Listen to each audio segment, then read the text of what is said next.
Hello, everyone, and welcome back to Blades in the Dark, Ring Down Below, an actual play brought to you by the Mythic Gazetteer, and yours truly, Eli Kurtz, your game master. We are going to jump into this pretty soon. I noticed we have some folks in the chat tonight, so hello to you. Glad to see you. And if there are any audio issues or anything like that that goes on, feel free to call those out. I want to make sure you all can hear us and see our pretty faces and all that stuff. Before we jump into the game, we have some introductions to make. I see one of us is grooming his goatee, getting ready for the big moment. Let's go ahead and start with you, Derek. Because some of us have goatees. Yeah. Okay. I'm Derek. I am a small part of the Mythic Gazetteer and the wonderful portrayer of Clink. And I can hear Eli through the screen. Okay. So I'm playing Clink. I'm ready to get up to some misadventures. Awesome. Good. Well, it's good to have you. Next, we have Jeremy. Hello, everybody out there. My name is Jeremy. I run the YouTube channel, The Erasmus Expeditions, where we play a lot of live plays and stuff. And in addition, I am 1/3 of the Dudes of Yore podcast with my friends Jeff Doty and Chad Nick. Definitely swing by and check us out. That can also be found on YouTube. And tonight I'm going to be reprising my role of Benji Overstreet, the fast-talking, fast-piloting spider. Very nice. Thank you for joining us once again, Jeremy. And last but not least, Baron.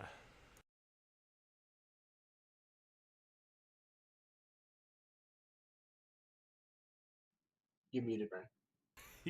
You're muted. I clicked it, it just didn't go through. What's up, everybody? I'm Baron. I'm over at the YouTube channel RWD Gaming. I got a couple live plays up over there. Go check us out. Tonight I am playing Jonathan Black. He is a hound. Overall, he's kind of an intelligence man. He deals with a lot of information and contacts, and hopefully I can keep those contacts safe today. Happy to be here. It is always the hope that we can keep the people we rely on safe. Whether it'll actually happen remains to be seen.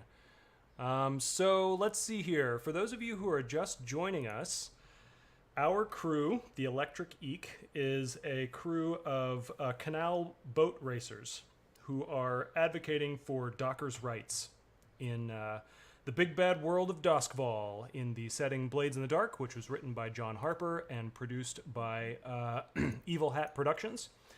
We have got quite a show for you in store tonight. We've had two scores so far, and those scores have been pretty explosive so far. We had a boat race wherein we came in first place and also managed to screw over some competition and recruit the help of a third party. And then we had a second session where we decided that we wanted to expand our territory, and so we found some covert drops. And just as a reminder to players and audience alike, those covert drops, if you guys conduct a score which involves espionage or sabotage in some way, you get +2 coin for that score just from having those covert drops. So keep an eye out for opportunities to do that very thing. We have very little business to cover before we jump into the game. We were running kind of late last time, and so we decided to handle downtime behind the scenes. And just to give everybody an update on what happened there, we had an entanglement. So somebody ended up getting on the wrong side of the law, and someone was rounded up. Jenna, in fact, the scorned former lover of our dear friend Benji, played by Jeremy. And that may be something that occurs or becomes a problem in this very session. We also had some downtime actions where Benji reduced some heat from the crew by planting one of Clank's detonators on a Leviathan Hunter sailor and then promptly pointing out that sailor to the Bluecoats. I'm sure that won't come back to bite us in the ass. By the way, this stream is a little bit explicit, so be warned. We also had Clank who trained a little bit, and he also worked on the Eek's airboat fan upgrade. Then Jonathan indulged his vice, he reduced some heat, and then he spent some coin to start a project while organizing the Dockers Union. I see in the stream that things are choppy. I blame my internet connection. Sorry about that, but bear with us as we go through this. So, unless anyone has any questions before we get started, we can go ahead and launch into this thing. Are the players good to go? Cool. So what I want to start off by doing is a little bit of an icebreaker. And I would like to go around and I want each of you to describe who, if anyone, are your romantic interests in Duskfall. We already know some things about past romances, but I'm curious to know things about current romances. So would anyone in particular like to start with that? Jeremy, I have a different question for you, so this would be either for Derek or Baron. Well, yeah, Clink. He goes out there looking for some dirty puzzles quite a bit, looking to play the Cupid's kettle drums. But he is a good friends with Stasia, an apothecary, that he gets some illicit goods from, and they're good. But he's also quite attracted to the group's patron, and he's not really quite sure if it's a good thing or a bad thing. But Madame or Monsieur Frog. All right, very nice, very nice. Baron, what about you? John is interested in a woman known as Alan. She is someone he's known for a very long time, though they're kind of just on family borders where it's not good terms within the Docker, Leviathan Hunter kind of area where they grew up. He sees her when he can. Very nice. And how do you spell that, Elan? Elane. Cool. All right. That's good to know. And you said that she's a dock worker? I'm gonna say she works at like a tavern. She was one of the kids that's been here this whole time, so it wasn't hard for her to get a job here. And this is kind of the pace that's set for us. We're stuck in the system. Cool. So she's a street rat turned tavern worker down at the docks. That's good to know. That's very good to know. Ooh, some kind of background noise going on there. Okay, cool. Jeremy, my question for you is, what happened between Benji and Jenna to make you want to screw her over twice in 2 scores? Okay.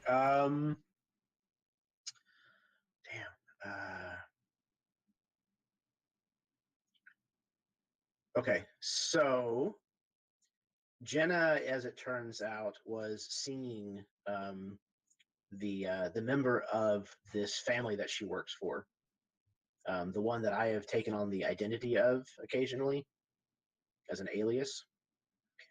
She was seeing him behind my back, and I thought it was a lot more serious between us than she did, apparently. And I kind of found this out, and I think I probably took steps towards exposing this fact, and maybe somebody paid me off. So I'm still kind of sitting on the information, but as of right now, I haven't revealed it. All right, so the situation is that you were lovers with Jenna, and then you found her cheating on you, and you used this as an excuse to spill some beans about her noble lover, the head of her noble house. Very nice. Well, what you know is that the noble house is House Fitz, F-I-T-Z, and the head of House Fitz doesn't really matter what his first name is because he demands that he be known as Mr. Fitz, and anyone who doesn't refer to him as Mr. Fitz is punished severely if he is at all able to do that to them. So, that's that, and what we will do now is go into our traditional intro. So, with no more ado, Welcome, scoundrels! Once again, KMGX and its affiliated stations are proud to present Gathers Here Radio's program, Ring Down Below, a tale of labor and struggle from the pitch-dark canals of Doskball. We go now to the dank, muddy streets of the docks, where Benjamin Overstreet is enjoying a drink. So, Benji, we talked offline about 2 potential places where you would go get a drink. Which one of those do you think you're in right now?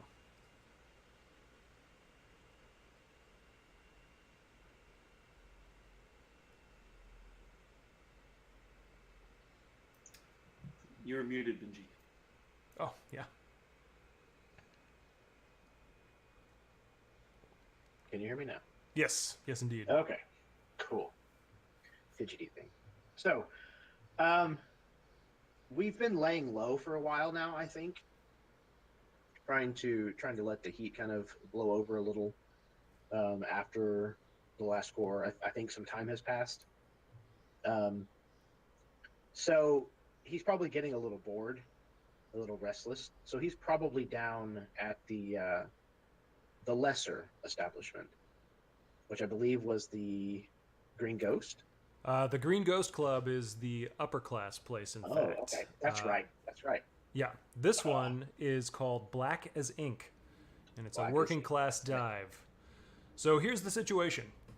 We find ourselves, as always, floating above the pitch black waters of the Void Sea, and the city of Doskval is glowing in this endless night, surrounded by the crackling and towering electric wall that keeps it safe from the Deathlands beyond.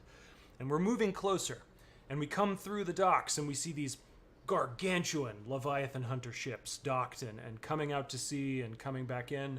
We see smaller trading ships and that sort of thing coming in and out. We see dockers who are finishing up their work, their shift at the docks, and these huge whistles are being blown to signal that it's the end of the work shift. And we move past the docks and we go through the streets and we see imagery like, there's some guy with a cart who's selling rotten vegetables out of there, and there's another person who's got all these mushroom liqueurs that they're selling. And we move through those, and we go to a section of the docks that's known as Ink Lane. It's called Ink Lane because it has an especially high concentration of 2 things: newspapers and tattooists. And Black as Ink is a bar that is on this very street. We find ourselves going into this bar, and it's a little bit of a ground level, partly submerged kind of place. You have to go down a staircase, and there are some windows that look out on the street beyond, but they're very narrow. It's not like there's daylight that can get into this place anyway. So we get inside, and it is raucous. There are a bunch of workers all over the place who are doing all sorts of things. They're throwing dice in the corner, they're nursing drinks at tables, they're laughing and carousing with each other. And a lot of the people are engaged in a work song. This work song is something that you usually hear out on the ships. When the ships are being unloaded. It's called the Lissa Lee. And it's being chanted out by a chanter at one end of the bar, and next to the chanter is a guy who's just got a bucket that's turned upside down, and he's kind of pounding out a rhythm on that. And the chanter is singing, oh, the Maritolans of the North Hook line, ho-way, ho, are you most done? She's never a day behind her time. Clear away the track and let the bull-giant run. To me, hey, rig-a-jig and a jaunting gun. Ho-way, ho, are you most done? With Lissa Lee all on my knee. Clear away the track and let the bull-giant run. And it's basically a song that is supposed to instill worker pride, but also it's supposed to regulate the tempo of work as they unload crates from the ships and they put them onto like train engines that ferry them through the city and out to the trains to be taken out to the rest of the continent. And Benji, where do you find yourself in this bar as all this is going on? I think Benji is probably at the bar. By now, he's known enough of this song to at least kind of join in the refrain. So he's definitely joining, singing at the top of his voice because he's a little drunk at the moment. And he's been drinking this rum, this very, very dark rum that they have. and has just been knocking them back as fast as they'll pour them almost. And he is singing at the top of his lungs and is actually standing on the stool that he has been sitting on. Very nice. And Clank, do you find yourself in this bar as well, or are you elsewhere doing something different? Oh, well, he's top hunting. So he's probably in the bar. Okay. He's putting out the Looking for vibe. Yeah, he's looking for dirty puzzles. You know what I mean? Do I? All right, sounds good. And Jonathan, what about yourself? I think I am like locked between two dock workers stuck in this song against, probably not against my will. I'm probably enjoying myself actually. Okay, very nice, very nice. So we've got one singer for sure. Jonathan, are you joining in the song, or are you just kind of stoically? No. Okay. If anything, I'm stumbling over the words. Cool, of course. Well, the nice thing about these work songs is they're designed to be singable, right? And so it's sort of a call and response kind of thing. We've got, oh, the Merritt Islands of the North Hook line, and then the response is, ho way, ho, are you most done? And then another refrain from the chanter, she's never a day behind her time. And then the response, clear away the track and let the bull giant run.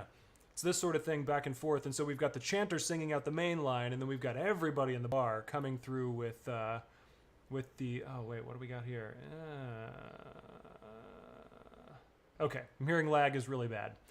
Wow, it says there's a decoding error? What does this even mean? Anyway, maybe the stream won't work tonight. Maybe we'll just play by ourselves. We'll figure it out. Oh, got sound coming through here. Yeah, it's really laggy. That's too bad. Anyway, so Jeremy, you're standing up on this table or this chair, and you're shouting out to everybody, calling in response to the song and that sort of thing. And then, all of a sudden, I need you to make a prowess resistance roll to avoid having this chair pulled out from under you and falling on your ass. Fair enough. All right, let's see. Prowess? Finesse, you said? Well, no, just prowess. You'll do the resistance that's roll. right. Yeah. Okay. So clicking on that, and no bonus dice. Correct. No whammy, no whammy. Nope, that's a 2. 2. Okay, so you are standing on this stool and you're shouting and singing and everything, and then all of a sudden you find yourself floating in the air for a brief moment, and then you come crashing to the ground. You land on your back, and as the stars clear from your vision, you see this face leaning over you, and it is in fact Jenna, your former lover. And she says, "How's it feel to be ass over tea kettle, love, eh?" I almost hit me head. Seeing ghosts. And he kind of reaches up and like pokes her in the face. She slaps your hand away real quick. She says, "Oh, it's cheeky, eh? After I get drawn in by the bluecoats and splash water all over my face for hours, they're asking me questions about canal races, and I tell them everything I know. I tell them that right bastard Benjamin Overstreet knows that what goes on down. Oh, don't you shush me!" And she starts like smacking you around the face, and she starts like trying to pick you up and stuff. She says, "Do you have any idea what I did for you just now? I did nothing for you, and yet still I punished for it. I could just spit. Oh, I'm so mad." She grabs a glass and bottle actually, and she breaks it, and she threatens you with the jagged edge of this bottle. And she's can I like intervene drunkenly at some point? Sure. How do you want to do it? I wanna come up and like, "Hey, you better stop it before you cop a mouse." A mouse, eh? You want to cut mouses with me? Come on! And she starts brandishing the bottle in front of your face. Clink comes up and says, "Ha, you're pretty bricky." She looks around and she realizes she's getting outnumbered at this point. And Go on, get out of here. We don't want no trouble from you. Sorry, lot. She looks back at Benji and she says, "You listen to me, Benjamin Overstreet. There will come a day when you don't have your big friends to back you up. You'll be in an alley somewhere, or you'll be relaxing in some fancy parlor, and at that point, I will find you and I will gut you clean, you understand? You stay away from House Fitz. You never come back here, and I never want to see your ugly mug again." And then she turns around and starts to storm off. I didn't want to see your face before tonight, anyways. I like slap Benji on the chest. She's just a church bell. I'll talk. Clank puts his arm down to pull Benji up. Says, "You don't look all up to Dick right now." No, she's that one. She's got something wrong with her head. Come on, think she's- Benji. You never been pulled off a chair before? She... Not to face that, I didn't. It's a rude awakening looking up, eh? Yeah, it's not something I've seen in a long time, and I don't think I'm ready to. Oh, I'm gonna step outside for a moment. I mean, He's jeez, gonna- man. You've seen her naked. You can't be much worse than that. She looked better before. He's gonna go. I He's feel gonna like go she throw looks up. better now, man. She did look ravishing in her fury. There was something extremely vital about her. John shivers at the thought. Clank says to Jonathan, "I think she's got his tallywags in a clank, or in a vice." In a Clank. You better let go of him, Clank. It is.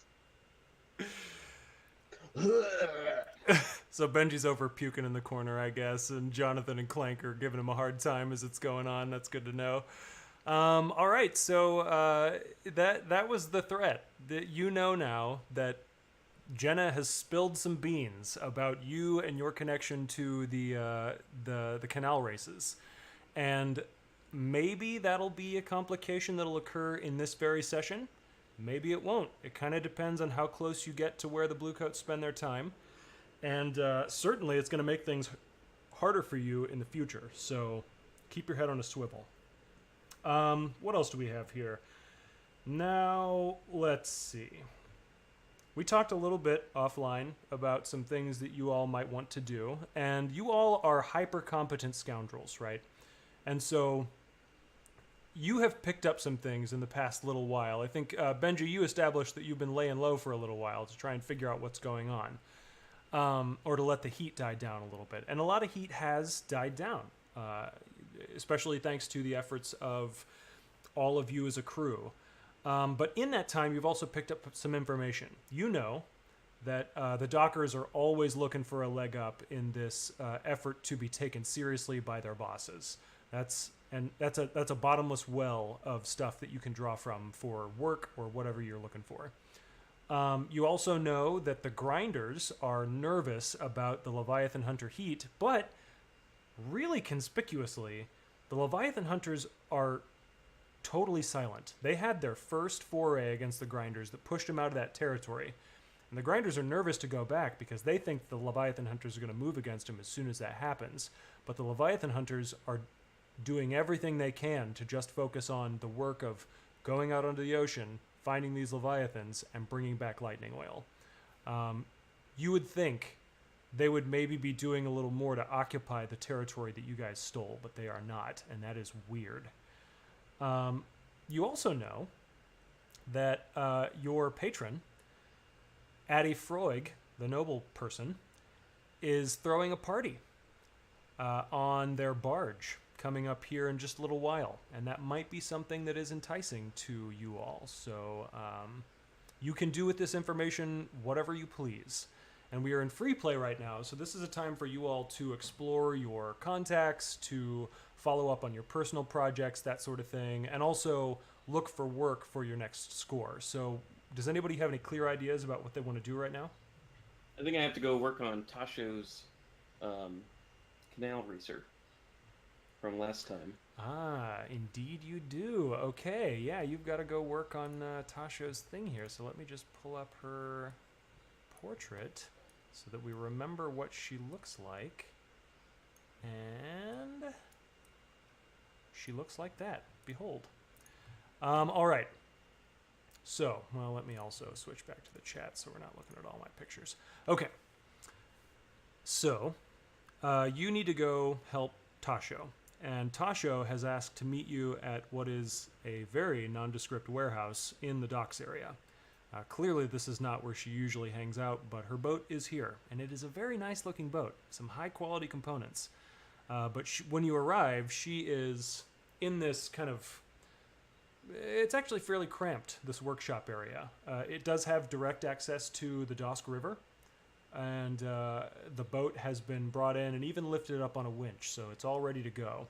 And she is just leaning up against it, surveying the room, much like she was in the parlor last time. She looks totally at ease, but she also looks like her reflexes are primed and ready to spring into anything that might happen.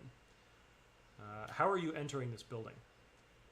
I've got a big pack of equipment and of tools, and so I think she can hear me approach. A literal clink as I come up. So, is there a door or something? Because I would stop outside of it and knock heavily. Oh, certainly. Yeah. There's definitely a door. So you boom, boom, boom on this door. There's a little bit of a pause, and then the door cracks open a little bit, and you spy Tasho's Severosi eyes looking at you through there. She says, I wondered if you would agree to our deal after all. It is good that you are here. You got my sandwich. A sandwich, yes. That is a part of our deal you will have to live without, Clank. He starts to turn around and walk away. She says, you can turn away from that if you want. If a sandwich is truly a deal breaker, I think you may find that a sandwich proves to be a leg breaker as well. You can try. It is not me who will do the trying. I have powerful friends. Are you sure you want to make them angry? I got friends too. This was part of the deal, lady. Tell you what. You do a good job with this boat, and I will personally make you a sandwich with my very own hands.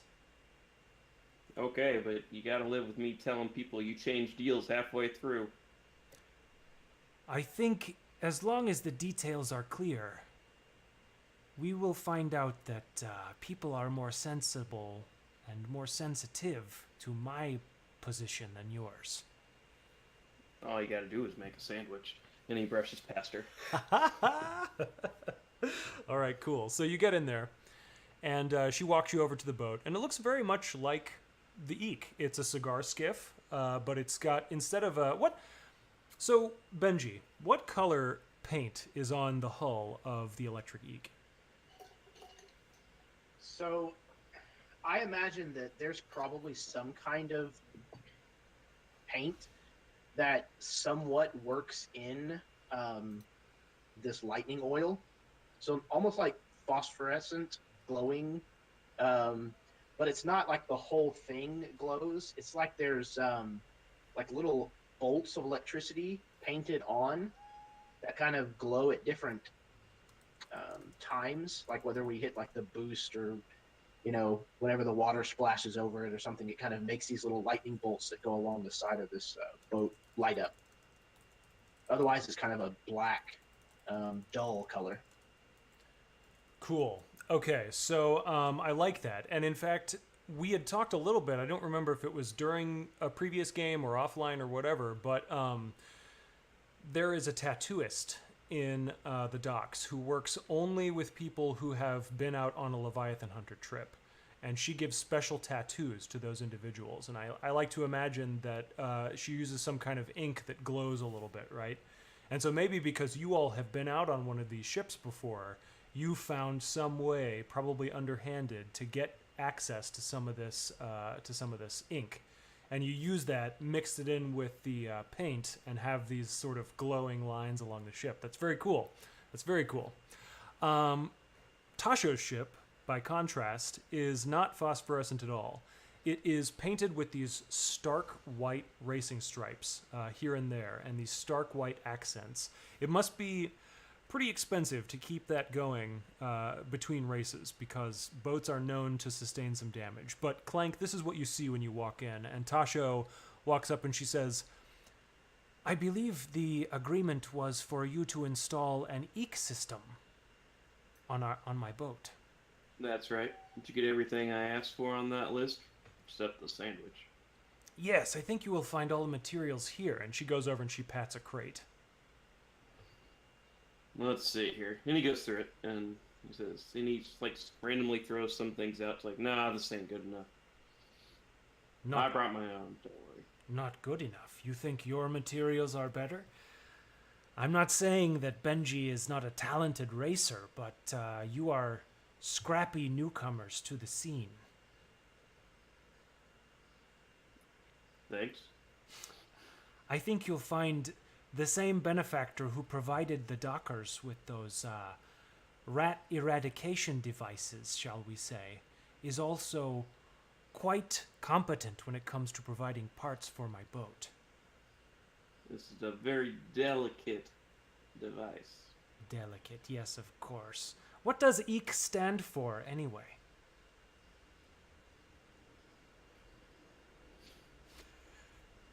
I think It just means eek. we.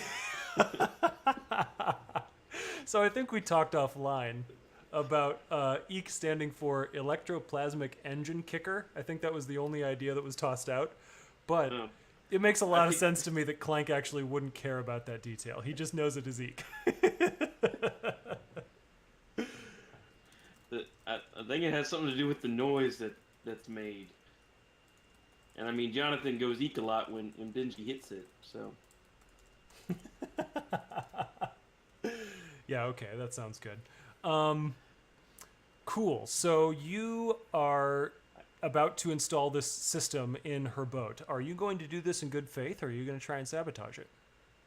I'll do it in good faith, but I'm going to do it in a way that it's like I'm not giving her the technology. I'm giving the boat a charge or a boost, but I want to install it so that no one can easily see what I've done or how it works. Ah, okay, cool. So it has to be some sort of like overly complex installation of this thing. Yes. Cool. I think also EEC is probably proprietary. I think it's yours, and it's unique to the EEC. So it might be the case that she has to come to you regularly to get another load of EEC into her system. I mean, that's my plan. Cool. All right. So I think because you want to make this overly complex, it's definitely going to be a desperate action. And what action are you going to use for this? I'm going to use Tinker. Tinker. Okay. So it's going to be desperate, like I said. And position, I think you're really good at this. So great effect makes sense to me. This is your bread and butter. This is the thing that you invented. You know it better than anyone else. So desperate, I get a little pip, right? You do. You mark experience in the track for Tinker, which I believe is Insight. Okay. Cool. So go ahead and give me that roll. And no bonus dice? Unless you push yourself, no bonus dice. No, not right now. So I got a 3. A 3. Okay. Well, that's not great. In a desperate position, what that means is that it's the worst outcome. So it turns out that you're tinkering around with this, and you get a little bit ahead of yourself, right? It's too complex, and you find yourself in a position where you've lost track of things, and you don't actually know how to finish the thing. It's like you're halfway through a Rubik's Cube, and then you lose your place. The only thing to do is start over. So how do you... I think he says, I need to go get that sandwich. I'll be back. She says, well, I'm not making it for you if the installation is not complete. Well, that'll be the complete sandwich then. I'll be back. Okay, so you're going to go get this sandwich and try this again. Meanwhile, Jonathan, you were out and about. You were in the tavern. You were doing your thing there, trying to lay low, trying to avoid the singing, but tolerating it or whatever. What do you do after this? What do you do the next day? What's on your agenda? I feel like Jonathan probably got pretty smashed and was fairly hungover. But rising out of his stupor, thankfully there's no bright sun outside to detriment his vision. But he is trying to carry on with his project of learning about Roth. I believe that's how we pronounce his Ah, okay. So you want to gather information about Roth Dava. Yeah. Okay. Not anything like directly, just more about who he is, where he's from, stuff he's done, people he's worked with. Cool. Yeah, all right. So one of the things that we didn't mention to folks before we started the stream is that while you were starting up this project to help the Dockers unionize, the first task that you set for yourself is identifying a person who could make a good leader for this union. And you found out that Roth Dava is sort of positioning himself to be this ideal leader, but you heard rumors that he's got skeletons in his closet. And so what you're doing right now is gathering information to find out more about that. So what specific question are you asking? Has he done? That's kind of a big question. What was his primary like business endeavor up until now? Like, what was his position within the docks? Was he a Leviathan hunter? Was he someone who was just a docker? Where does he fit into all this? Cool. Okay, so before you roll, the thing you know already is that Roth Java is an Eruvian. He's native from Eruvia, which is a country deep to the south that was mostly desert, and it still is mostly desert, but everything is now that the Deathlands are widespread and the apocalypse is, midway happened. And so what I want you to do is roll your action, which you'll need to declare first, but the answer I want to come from either Clank or Benji, or maybe there's a detail that comes from Clank and a detail that comes from Benji. So you guys think about what the answer is to what Dava did before he became sort of a foreman figure here in the docks. And Jonathan, go ahead and give me your roll. So what action are you using for this? I'm thinking study. Study. Okay, cool. I like that. So let's see. It'll be a risky position. You're uncovering information, but I don't feel like you're sticking your neck out too far. And I think it'll No, be... I would definitely say risky though, because I'm asking questions that people probably wouldn't want to. Sure. Ask. Yeah, you're sticking your nose in it. I understand. So I like that, and I think the effect will be standard. You're not especially pushing yourself. You're not holding back, and so you can expect a fairly typical answer. Now, Yeah, it's like a casual conversation that's like I'm reaching for what I can grab without pushing too far. If that makes sense. cool. Yeah, I like that. All right, so go ahead and give me a roll then. Oof, a 2, the worst outcome. I can't ever roll high in this game. It's tough. It's tough, man. Okay, so let's see here.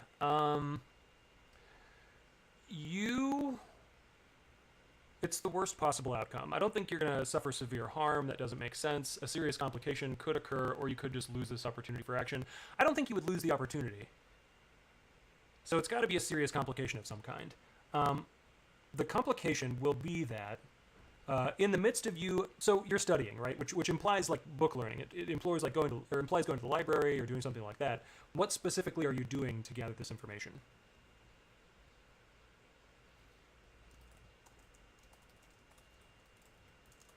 We are together. I would go to where they house like the public records of like employment and things like that. See like where he was employed formally, and if this counts, maybe people watching, seeing who he comes in contact with, or people around him that work for him and who they come in contact with. Okay, so you're talking to people rather than like trying to sneak in somewhere and look through files or something like that. Yeah, pretty much. If this guy's as reputable as he says, I'm sure there's been gossip around. So I'm just going to the people that would seem like logical choices for reputable and like, legitimate information. Okay, cool. So as you're asking around, you're finding out, everybody's pretty tight-lipped about this. Nobody really wants to tell you what's going on. But you do find eventually that as you're asking people, you start to notice you've got a tail. And at first, the tail stays too distant for you to really notice, but soon it becomes clear that your tail is none other than Coil, Dava's right-hand person, and this constantly, maybe leprous, but always concealed and bandaged figure, who is Dava's assistant. And I think you don't actually find out the dirt you're looking for because Coil maybe spooks you. I mean, you can determine if that's something that happens or if you want to come up with something else, but one way or another, Coil is responsible for you not finding out this information. So what do you think is fair? I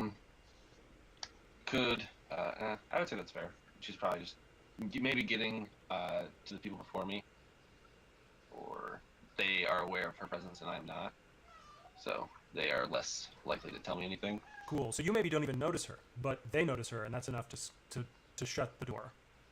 Would it be possible for me to try and determine if I notice her, maybe at the end?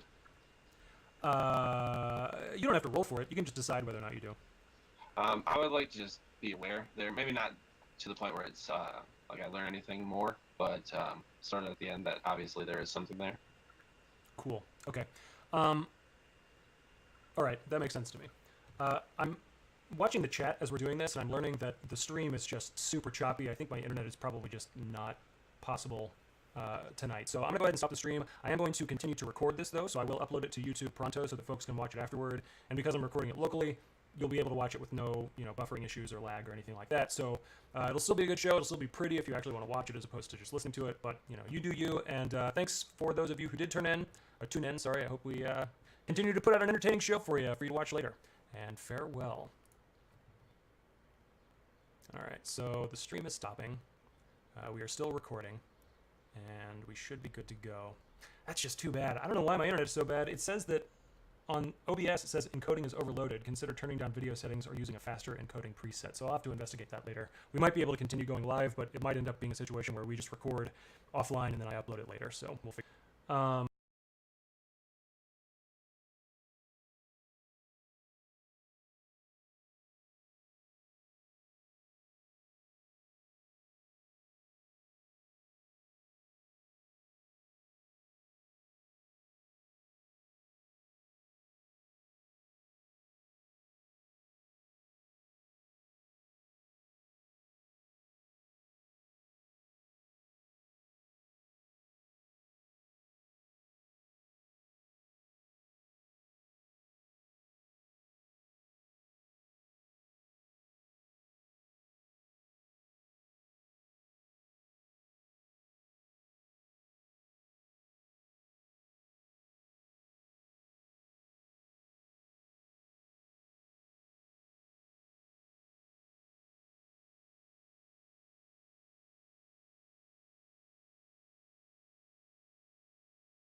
Yeah, but anyway, so we've found out that your investigation has been stymied for now, and we know that Clank has also been stymied in repairing Tasho's boat, but I think at the very least, it's safe to say that eventually you get it right, and we don't have to actually make a roll for that again.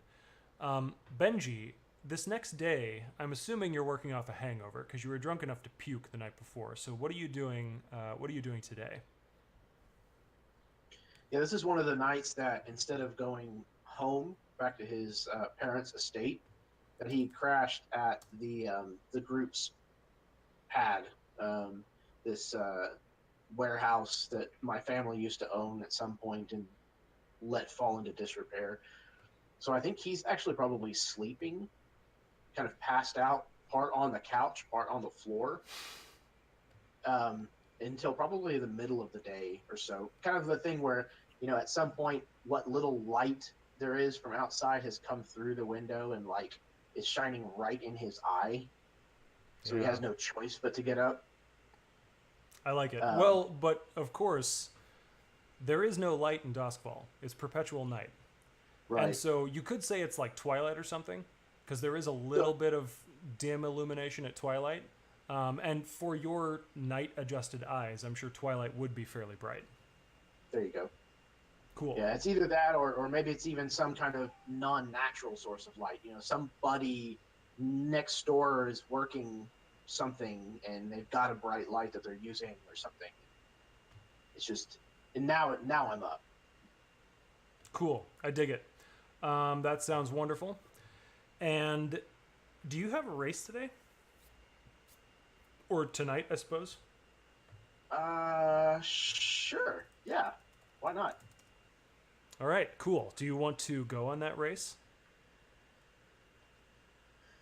Yeah. Yeah, I think he's gonna do a little, the hair of the dog that bit you before he actually has to get behind the wheel. Just to kind of, work the rest of that hangover off. Mm-hmm. It's probably chasing it down with like a raw egg or something really yummy like that. Cool. Yeah, that makes sense to me. So you're gonna try and fight this hangover as best you can, and then you're gonna head to the racing canal. And then, yeah, I'm going to get behind the wheel of a motorized vehicle and drive it down narrow waterways. Very cool. And this is this is also, somebody who is used to working with a crew, but they're tied up right now, and you are going to race by yourself with a hangover. Solo. So if you want, you can use this as an opportunity to work off your stress. You can take a downtime action now. It's just going to cost you a coin to do so. I don't have any stress. Okay, well then no worries. Yeah, so then you can go ahead and give me a roll to simulate this entire race. I think, of course, it's going to be desperate. And I think the effect is going to be limited because this is a hangover and you're operating without your crew. So I don't think winning is on the table right now. What you can do is push yourself or make a devil's bargain. And normally, there are two ways that you can handle those two mechanics, right? Either you can add a die or you can increase the effect. And so in this case, you wouldn't add a die, but you would bump that up from a limited effect to a standard, in which case winning is on the table if you were to roll a 6. Okay. Yeah, I think I'm going to push myself because that sounds exactly what I'm doing anyways. I'm pushing myself beyond where I reasonably should be. Sure. All right, so then it'll be a desperate position, it'll be a standard effect, and it's what action are you taking for this? Finesse is the one that says handle a vehicle, so that's what I went with. Yeah, that makes sense to me. Okay, cool. So finesse and desperate position, standard effect. You don't get any bonus dice, and so I think that's everything we need to determine. All right, here we go. Yes! A 6. All right, congratulations. So you do manage to come in first, but it's amazing that you do so, right? And I'm going to say, especially because we're not live right now, I'm going to go ahead and remind myself how much coin is what.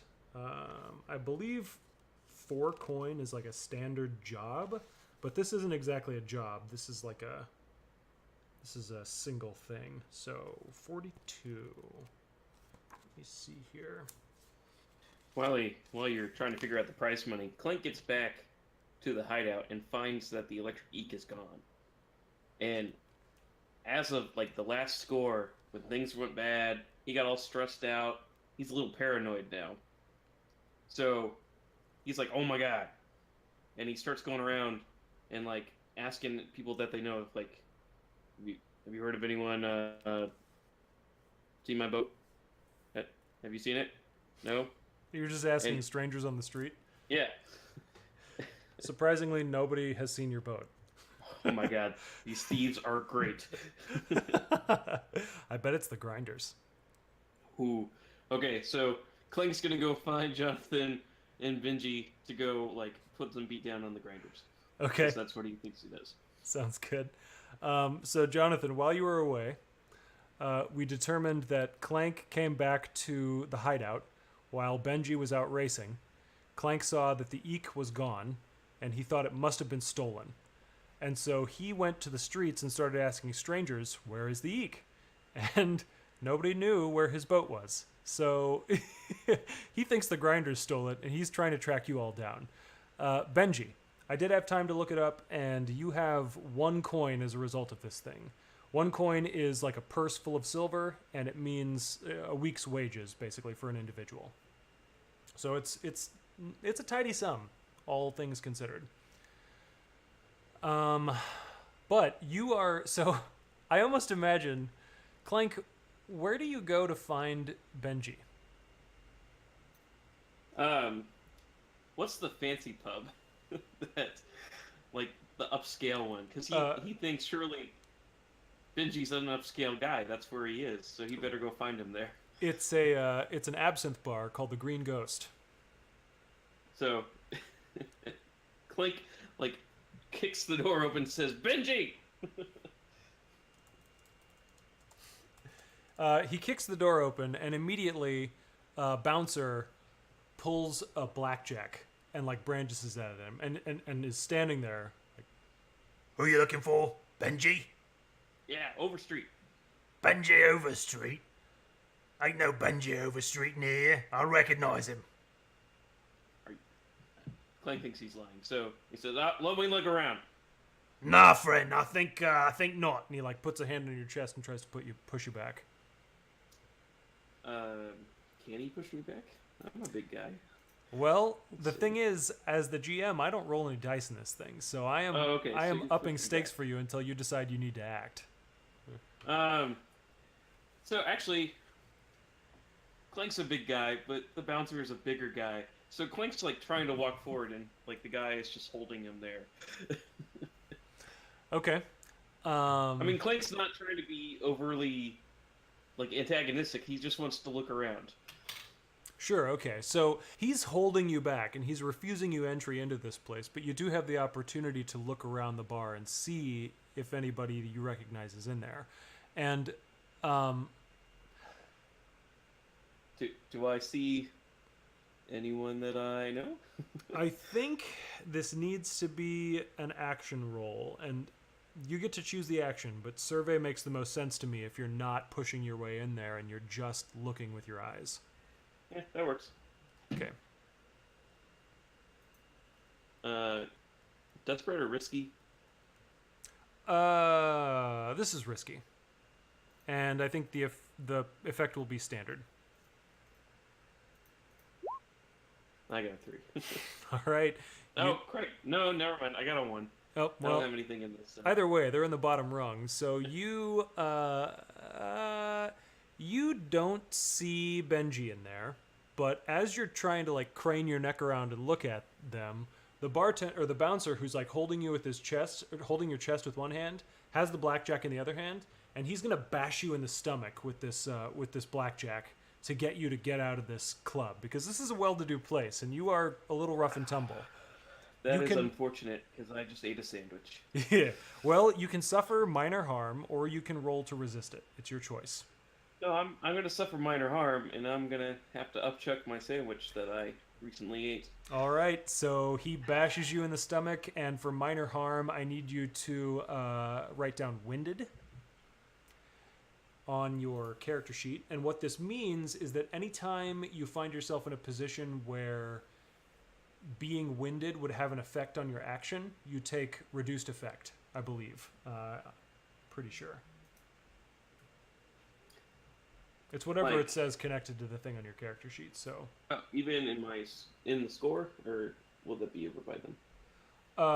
it's until you heal it. So now you have to use a healing clock to be able to heal this thing. It's actually pretty tough. My character had a level 1 harm in the game that I'm playing in, and it took me like 2 sessions to work off the harm. Okay, well, I'll try to resist it then. What do I do for that? You will roll. It would be a prowess roll for sure, and it's just however many dice you have pips in that first column. We have 4, so 5. A 5. Okay, so you I got do 1 it. stress. Yeah, you take 1 stress. I still upchuck my sandwich. Of course you do. So let's see. That's that. You get kicked out of this bar. Jonathan, where are you when Clank finds you after this has happened? I'm probably kind of frustrated because I didn't get any of the information that I was looking for. Mm-hmm. So I'm probably heading towards where I would imagine the excitement is in my life, and that's the canals. And I almost picture like we were belittling Benji last night after he was drunk and throwing up. Like, you can't race tomorrow. You're the little bitch. I think that's fair. And that's why we didn't expect him to race, and that's why he's racing alone now. We don't even remember this conversation. I just remember, oh yeah, we're not racing tomorrow. Yeah. So I probably show up around the same time Clank does, who he's probably still looking a little green. Okay, That's so what I mean, and you're talking about showing up back at the hideout, or you're talking about showing up at the canals where Benji is? probably at the canals. Okay, cool. That's So, where I would go anyway.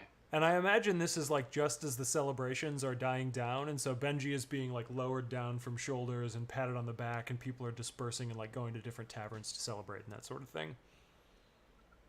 I was actually picturing in my head, and feel free to say no, but I almost pictured like Black actually shows up, like walking over one of the bridges as like the race goes under him, and I like just wave. Like, And I like drop. Maybe I have a sandwich too. I And like I, it. And I drop my sandwich and it gets wet on the bridge. So this is Oh, what the? so this is the sandwich episode. We were all talking about it last time because we were like, "Hey, Clank, you getting a sandwich?" It made me want a sandwich too. Sandwich between a lover and his ex, eh? Oh, all right. And in the back of my mind, man, that sounds pretty good. I gotta try that. So Benji, this race zips by underneath Jonathan, and I think Clank too, who's up on the bridge. They kind of meet on this bridge at this ideal moment. What? Click says, who was driving that? You did manage to win the race, but it was a perilous race because you were acting alone with no help or anything from your allies.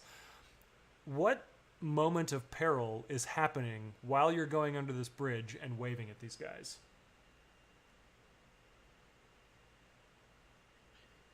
moment of peril. Mm-hmm. Now, is this related directly to the race, or is Yeah. it something else? Yeah. Okay. Yeah. What about the race is perilous whenever you're going under this bridge? And I think it's safe to say you're probably in first or second because you eventually win the race. Yeah. So, okay. The person who was in front of me was winning until just before we got to this bridge. And that was when I actually swerved, bumped into him, and caused him to crash into one of the supports of this bridge. Which caused a certain sandwich to fall. Exactly, and also probably put a pretty nice scuff on the eek. Okay. All right. So scuffed up a little bit, but you and I think Clank sees this for sure, right? Yeah, he vows vengeance on that dastard person who stole the eek and then has scuffed it. All right. So the end of the race comes, and I imagine Clank and Jonathan are eager to find out what happened. So they're at the finish line. What does happen whenever Benji crawls out of the eek? Harrowed, but a champion all the same. Clank rushes up to him and says, "Oh, you escaped them." He's kind of shaking a little bit still, just because the race didn't go quite as smooth as he had hoped, but he managed to pull it out in the end. He kind of gets about 2 steps away from the eek before he kind of remembers and turns around and goes and pulls the bottle that he had been working on back out from underneath, like the dash. He kind of uncorks it. Oh, hey there, guys. You see the race? Did they get away? Did you see who took it? Huh? Who took what? I took it. You took I it. won. Yeah, I won. You see the race? Yeah, we did. You son of a bitch! You did a good job. And he kind of pulls the coin purse up and kind of hits the bottom of it a little. Hey, give me that bottle. We're drinking again. You know it. I didn't stop, honestly. My man. Well, I gotta be honest. My attempts to get some information on Roth didn't go accordingly, so I much prefer to do this anyway. I had a terrible dream last night. I saw Well, I saw one of the exes, and I think she slapped me about a bit. Maybe. I don't know. I don't remember much of it, truth be told. You were a bit of a boiled owl. Yeah, I guess I was. I was so drunk. Clank has left them and gone to look at the eek now. You find that it is indeed scuffed, and it looks like a little bit of the engine calibration has been messed up too because of the rough handling during the race. On the scuffed paint, like he licks his finger and then kind of rubs it on the paint. See if that works. When you touch the paint, it's glowing, and so like you lick your finger and you touch it, and it's a little bit of like a static shock when you touch it. It makes the hair on your forearm stand up a little bit. He squeaks a little bit. Ooh. Just right. Okay, just right. Yeah, but there's also this engine calibration issue, and you can tell it's idling. You know, it's still turning over as it's dying down, and it doesn't sound like a healthy engine. It doesn't sound like the engine you souped up just recently. I start to work on it. Right there, huh? All right. So eventually, you all convince Clank to maybe hold it until you get back to the hideout. You do manage to get back to the hideout. And then, as you're walking in, I think Clank immediately probably goes to the boat dock. He grabs his tools and he starts working.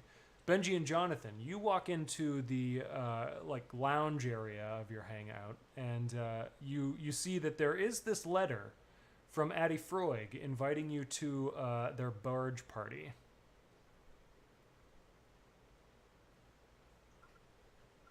Well, are you trying to go? What?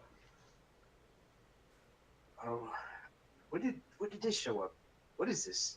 He kind of opens it and reads it again. It may be something that he's read before, but I assume glitter like falls out when he opens the letter.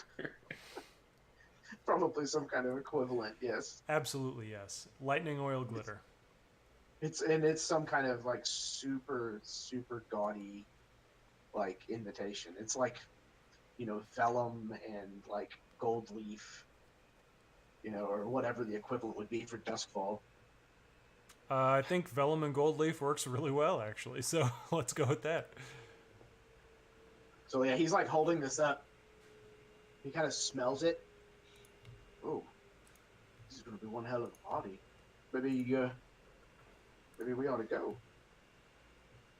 Is this addressed to Benji or the group? It's addressed to the whole group. I mean, it's addressed to Benji, but the letter says, I'd love for each of you to come to our party.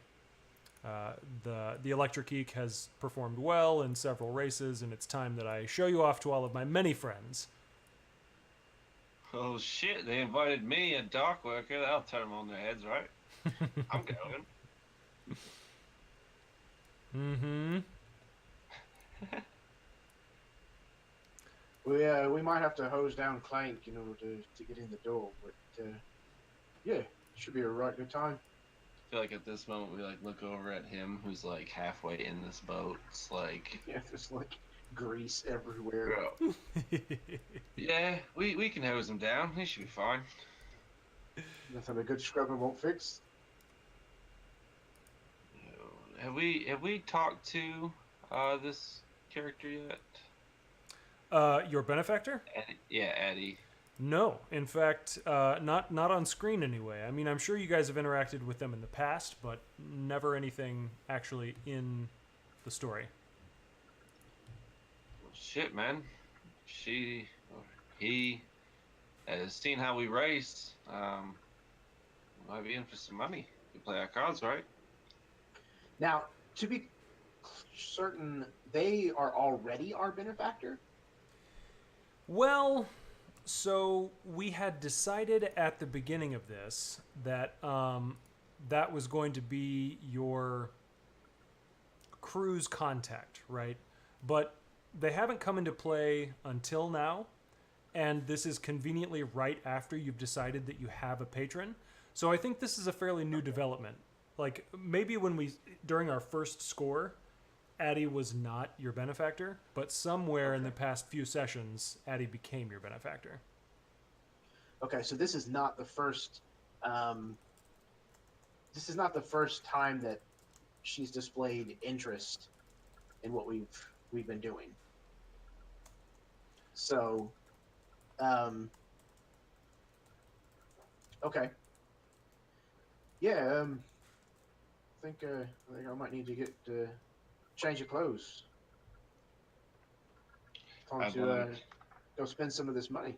You grab your lapels, like straighten you off and like dust you off. Yeah, you might get a go yet, my friend. Well, we'll see. Hopefully, whoever it is a little less crazy than the last one. Less crazy and more rich.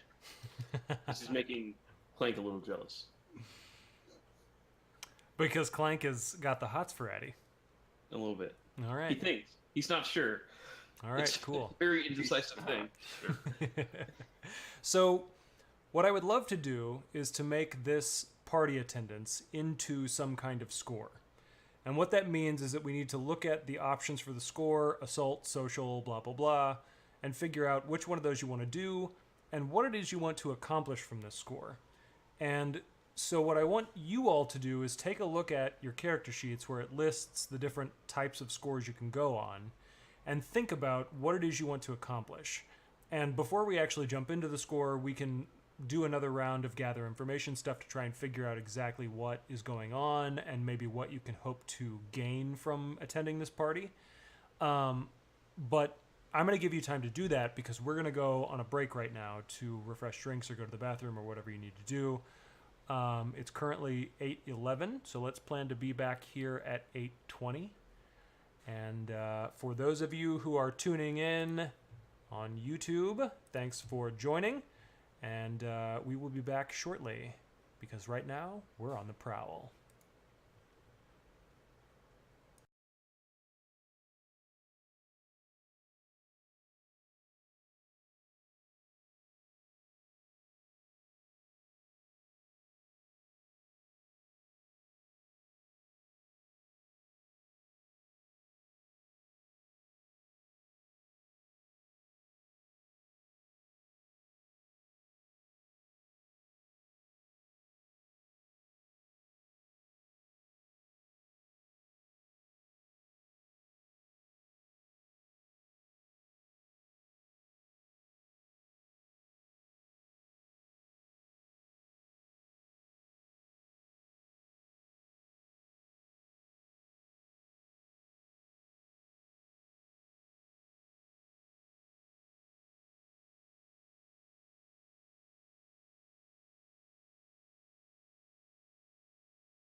All right, everyone, welcome back. We are back at it again with Blades in the Dark, Ring Down Below. And we talked just briefly off air before we came back on, and we determined that some sort of way to try and recruit more sympathy for the Dockers is a really good plan for this party. So what we're going to do is a social score using Addie Freud as our connection to try and find some way to recruit more sympathy for the Dockers. Benji had suggested trying to find some way to also offload the heat that's come to House Fritz onto Jenna specifically. I'm really intrigued by this idea, and I want to hear more about it. So, Benji, can you tell us a little bit about that? Yeah, I think Benji himself, at least, is probably a little sore that that Jenna came and kind of shook him down in public, made a bit of a fool of himself, more than he was making of himself already. So the possibility of kind of sticking it to her again has really got him kind of wanting to do something that is going to piss the Fritzes off, or the Fitzes off of her. Okay, so you want to take this situation where the Fitzes are under some heat, and you want to redirect it so that instead it is Jenna who is under all the heat, and the House of Fitz knows that Jenna is the one who should be getting everyone's ire. Is that what I'm hearing? Is it possible Jenna is kind of an entrepreneurial spirit herself and is kind of invested in some sort of group that we can try to make it seem like they are against the owners of the docks, and that the owners need the dock workers on their side? That gives them some bargaining position. Okay, so you're saying it may be possible that Jenna is connected to some group that is against the dockers. And by Against the dock owners. Against the dock owners, okay. And so by connecting Jenna explicitly and publicly to these people who are against the dock owners, somehow we can recruit some sympathy for the dockers themselves in the course of this. Is that what you're saying? Yeah. This is a complicated thing, but to make it seem like the dock owners need the cooperation of their workers, or they're going to suffer a bad thing because of Jenna's group. Oh, okay. So Jenna's group becomes like a looming threat. Okay. So I think what you would need to do is gather some information to at least identify a group that Jenna is connected to. I think I'm pretty good at that. Clink is not. Okay, so you all have talked about this behind the scenes. You've hashed out these details, and we need to get some more information to figure out the specifics of what's going on. So, Jonathan, what question are you asking to gather information about this group? What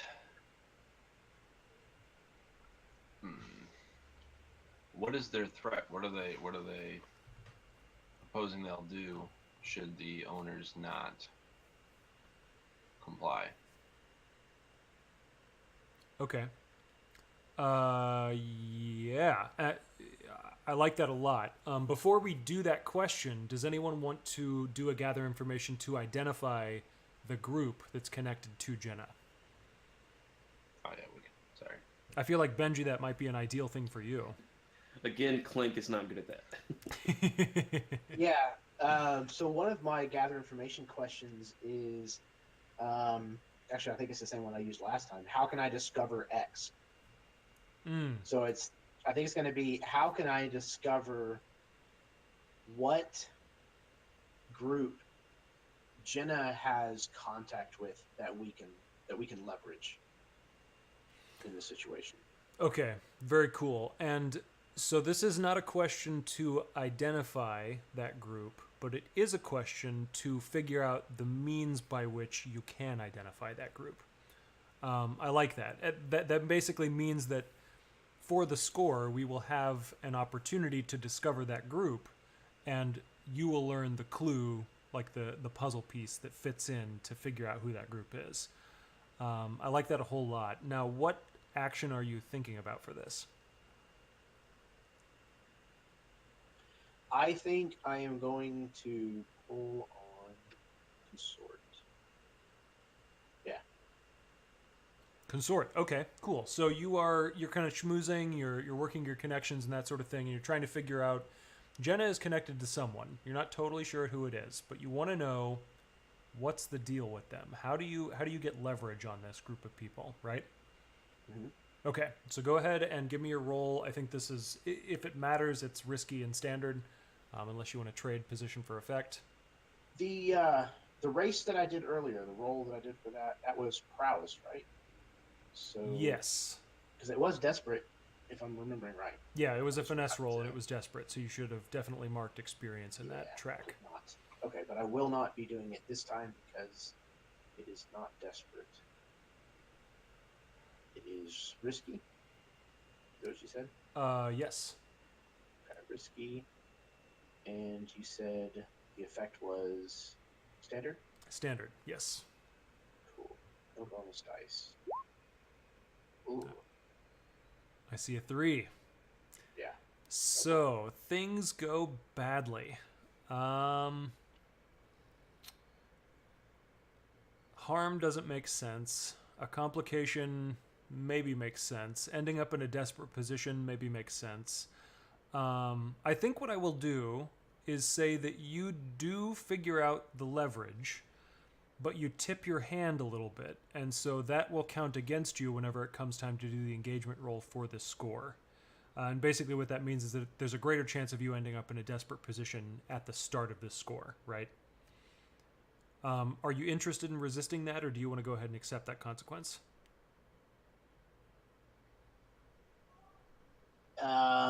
Resisting it takes stress. Is that right? Yeah, if you resist it, then If you you roll whatever. You roll whatever attribute. It would be, I guess, resolve in this case. And then you take 6 stress minus whatever your highest die result. I think I am going to try to resist this because I really don't want to be down already going in meeting our patron. That's I think sensible. we need to try to be sharp. Yeah. That makes good sense. Okay, so I would click on resolve. Mm-hmm. Okay. And no bonus dice. Oh, okay, so does a 2. So I take 4 stress. That's 4 stress, yeah. So Yikes. this gather information will not count against you, but I'm curious, things almost got hazy and you almost tipped your hand. What happened to make you not tip your hand in this situation? Okay, so I successfully did not tip the hand. Correct. Okay. Okay, I think where I was having this discussion with somebody, Mm-hmm. maybe it was in the Green Ghost, and it's a very well-known contact of the Fitz family, and Mr. Fitz actually walked in while this conversation was happening, and I chickened out and bailed. Okay. Uh-oh. Eli disappeared.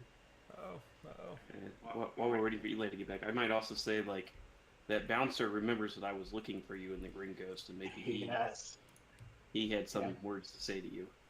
Yeah, he got me all up in a tizzy whenever I first got there, and it made the meeting go really off. Looks like Eli's talking, but I don't hear him, and I don't see him. Can you hear me now? You don't hear me or anything? I see his bar at the bottom, the audio waves. Crap. Okay, well, hold on. I tried to log Must be that Chicago internet. into Roll20 from That bears. 2 different computers. That's all I know of Chicago, really. That's racist. Bad idea. It's racist. Yo. The Bears. Oh, against. Chicagoans take offense to that. I have a layover in Chicago when I fly to Washington. Have Eli come pick me up. Oh man, I have never been anywhere in the Midwest.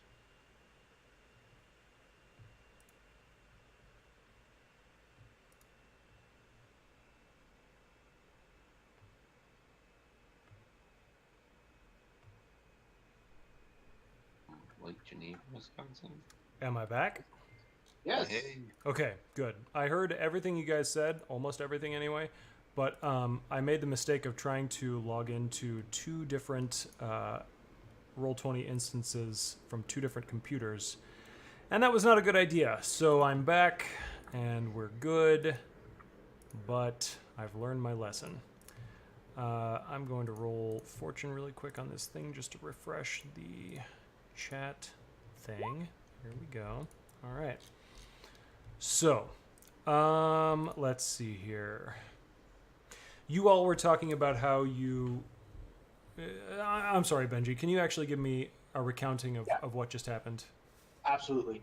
So we figured out that the bouncer that Clank had the brief scuff with at the Green Ghost was there working again whenever Benji showed up for this meeting, and so he kind of gave Benji some grief whenever he first walked in, and that shook Benji up a little bit. And then the meeting was kind of off on a little bit of a rough start to begin with, but the person he was meeting with was actually like a fairly well-known associate of the Fitzes in some regard.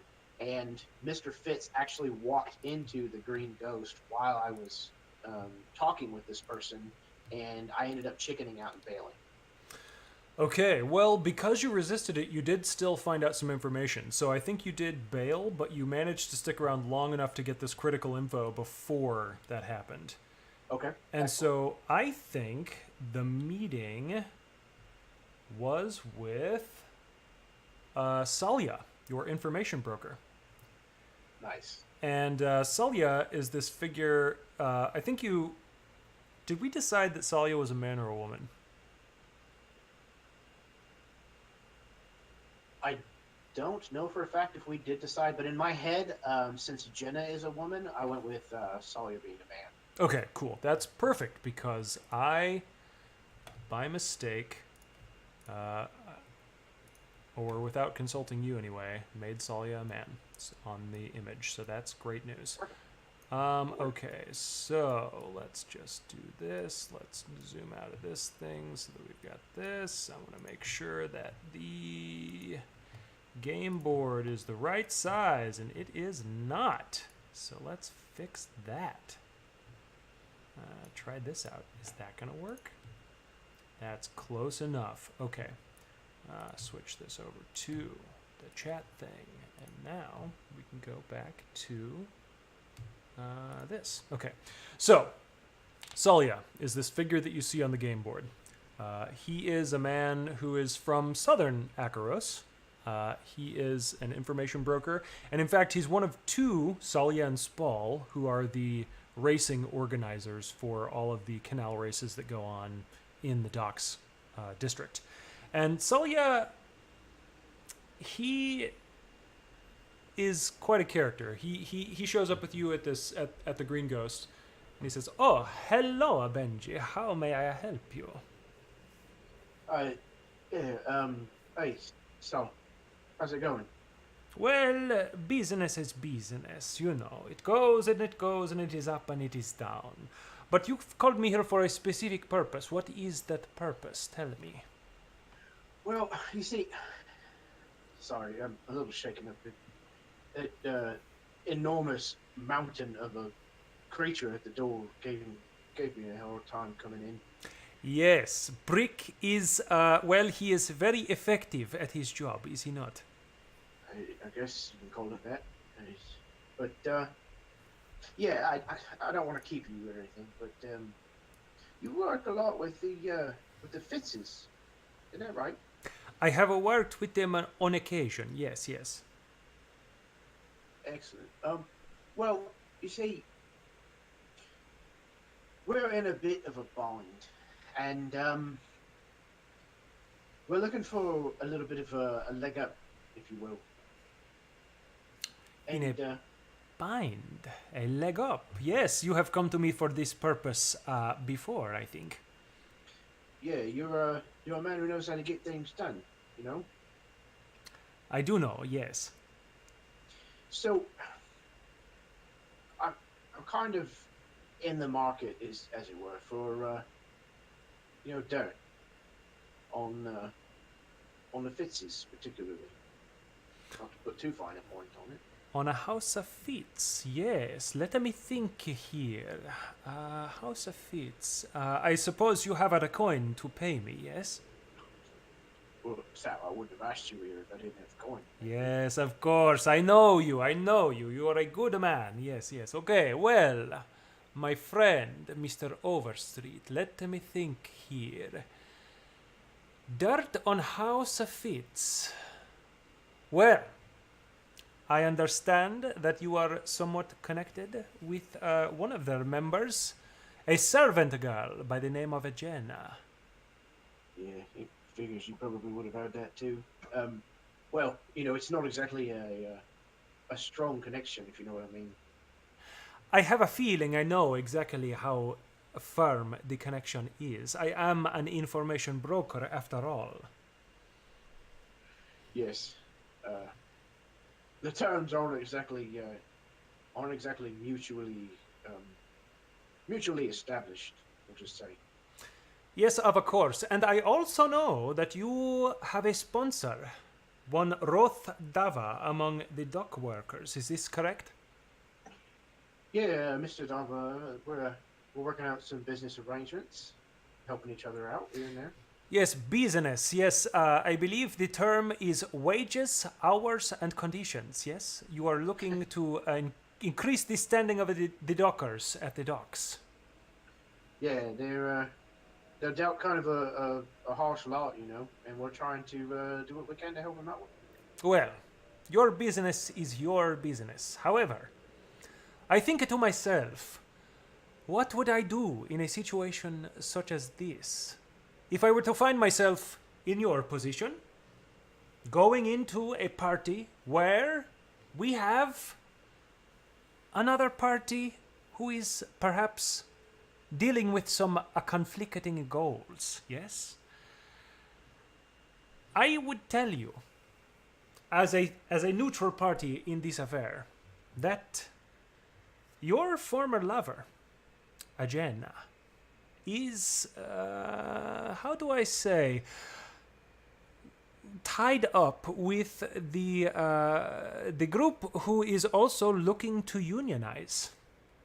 And perhaps this other group looking to form a union is not doing things above the table all of the time. They're looking for similarly underhanded ways to take care of this. What group is that, you might ask? And he leans down as if to tell you, and then he looks over your shoulder and he says, "Oh, my friend, it is not the right time. I hope you will accept my humble apologies. I must be gone. You understand." Come on. You can't. Find me next week. We will talk before the next race, okay? But I must go right now. I must go. He gets up. He gets up despite your protests, and he walks away. And as he's walking away, you turn around to follow him, and you see that Mr. Fitz is coming into the room. And that's the moment when you realize this door is closed for now. So you know that whatever group Jenna is working with is trying to unionize also. And they are, at least according to somebody who's in the know like Salya, willing to do it in underhanded ways. And you don't know which group it is, but you know that there is a competing interest at stake here. Now, Jonathan, you two had a question, and we need to deal with that before we jump into the score. So tell me what you're thinking. My question is, what exactly the other unionizing party had intended to do? At this party specifically? Just in against the nobles to maybe use that as leverage to persuade them to our side rather than theirs. Like, Benji found out they were dealing potentially underhandedly. What exactly does that mean, if I can figure that out? Sure. Yeah. Okay. So, what action are you using to determine this information? I think hunt. Hunt. A target. That's a target. Well, I mean, you could tail somebody and try and figure it out, but the problem is that you don't know who it is. So I think this would be a desperate position, if nothing else. Or, sorry, not a desperate position, but a limited effect. Okay. Could I maybe tail Jenna? In fact, you could. That would be a good decision. Okay. And I think tailing Jenna would indeed take it down to a desperate position because you're... I think so. I literally just spit in her face 2 days ago. Mm-hmm. She knows your face, and she knows that you're connected to Benji somehow. So this is a hunt action. You're tailing Jenna. We're talking about a desperate position, and we're talking about a risky or a limited effect. Limited. Do you want to push yourself or anything?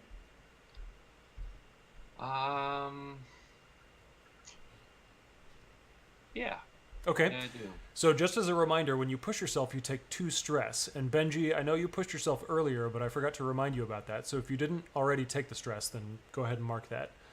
So Jonathan, you have a desperate position and a limited effect. Do you want to push yourself for an additional die, or do you want to push yourself for increased effect or increased position? What are you thinking? I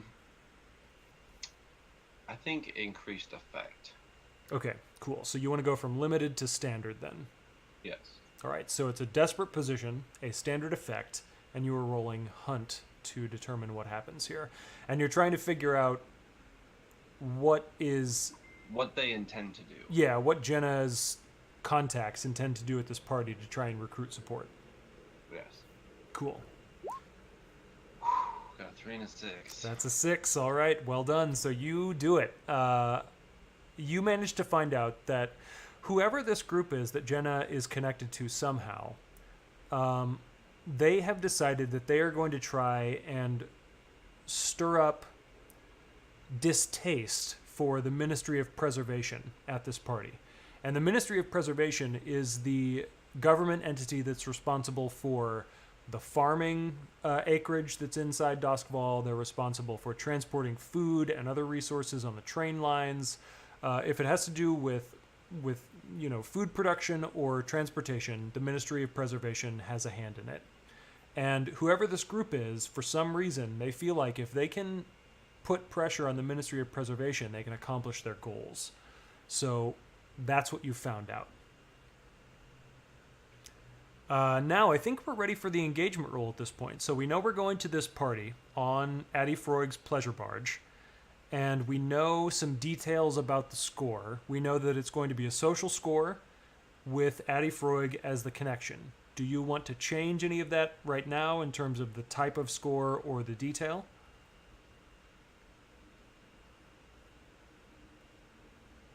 So with it being a social, what is the term? Score. Score. Sorry.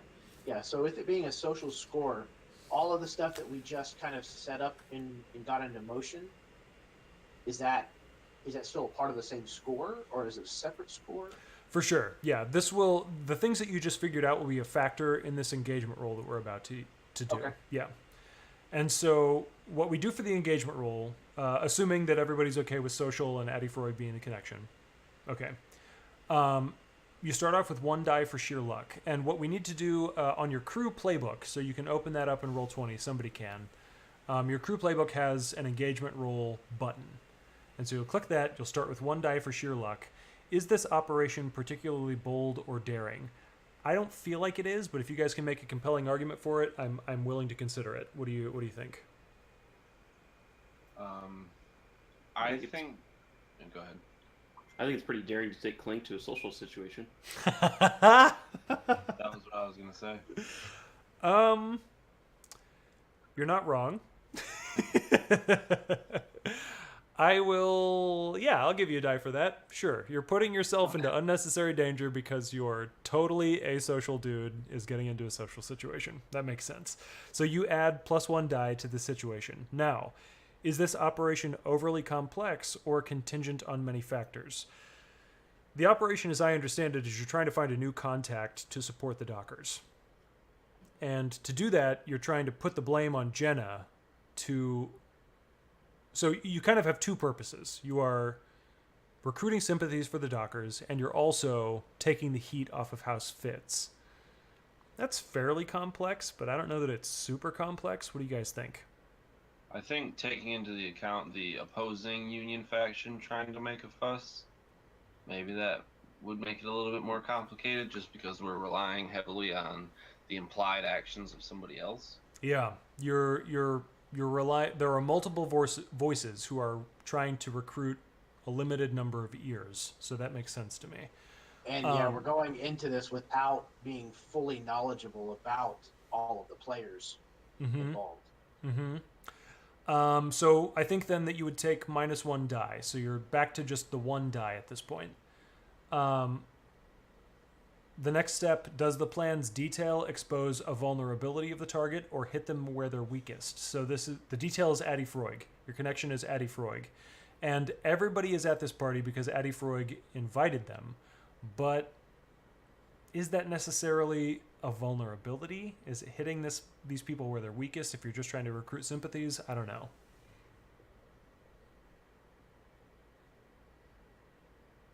Everybody thinks maybe They're pretty drinked up. They're pretty.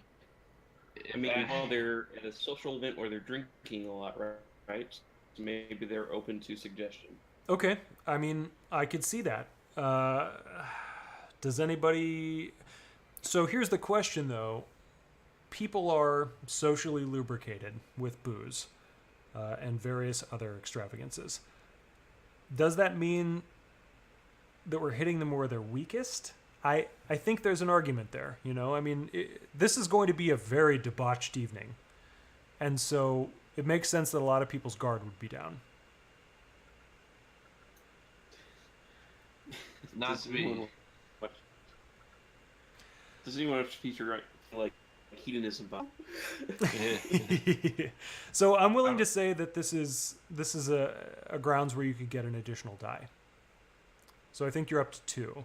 The next phase of this, is the target strongest against this approach, or do they have particular defenses or special preparations? I don't think so. I don't think there's any real way to justify that, so I don't think we're going to take away a die for that. Can any of your friends or contacts provide aid or insight for this operation? Addy Freud is your contact, and that's your benefactor. That's a pretty big deal. I think that's deserving of an additional die. But are any enemies or rivals interfering in the operation? Take -1 die. Yeah, Jenna is going to be at this party, and that's going to be a serious thorn in your side. So that's going to be -1 die. So we're still at just the 2 die right now, or 2 dice. Sorry. Are there any other elements you want to consider? Tier, location, etc. So the location is what I would consider to be friendly terrain. This is your new benefactor. Relatively new benefactor. It's their pleasure barge, so that's its own thing. But the forces that you're contending with are way higher than tier 0, so I think that maybe cancels each other out. Either that or the fact that me and Clank aren't usually in these kind of social settings. Oof, woof, you're right. So maybe that would be -2 dice. But we did also take counterintuitive. We Super also counterintuitive to this. We also did take a die away already for Clank being asocial in the party. That's true. That's a good point. So maybe just the 1 die. We're not that inept. You wish, Clank. So then we're still at 2? 2 dice, I think, yeah. So go ahead and roll those 2 dice, and we'll figure out what our engagement roll is to get into this. But before you roll, everybody needs to determine their load. Are you going into this light, inconspicuous? Are you going in medium?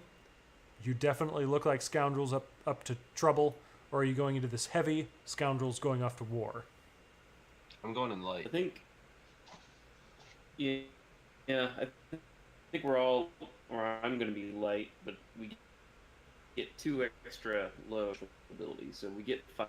I Mhm. think if we're trying to implicate the rival union as being more volatile and violent, us coming for the most part unarmed would look significantly better. Yeah. Yeah. I'm yeah, we get I'm the not coming 2 unarmed. extra ones, like Derek was saying, from the thief kit, and then you've also got the items that in your thing that are italics that don't count at all for load, right? Yeah, yeah, you're right. So I think, well, I mean, yeah. So if you're determining your load, at the very least, you've got more options Right. than just clicking 3 checkboxes, right? Oh, I see. Yeah. And so, like anything that's italics, you can click as many of those as you want. It's not going to count toward that load. And then you also have the whatever it is, the shadows rigging or whatever, that gives you an additional 2 load inconspicuously. So if you click light load, you're still dealing with 5 checkboxes in addition to however many italicized ones you want to click. Right. Okay, cool.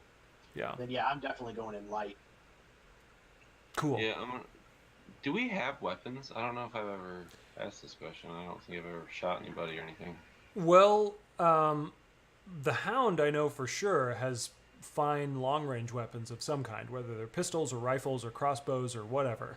Correct. The Hound playbook has some of those. And then the standard items for every playbook includes knives, it includes Right. firearms, that sort of thing. So, short answer, yes, you do definitely have weapons if you need them. I mean, I don't necessarily foresee this, but I just want to confirm what I'm. Yeah, of course. And to be clear, you don't have to check individual boxes right now. You just decide how many boxes you're going to allow yourself to check throughout the score. Okay, yeah, that makes sense. Okay. Cool. All right, so we've got our load, we've got our engagement details set, so now all we need to do is do the engagement roll and get into the action. So I think Benji was the one who had that open. All right, go ahead and give us that roll. 3. That's too bad. You are in a desperate position when the action starts. So let me see here. You get onto the boat, and it is a yacht. It's not a freighter. It's not a little sailing skiff. It's not anything like that.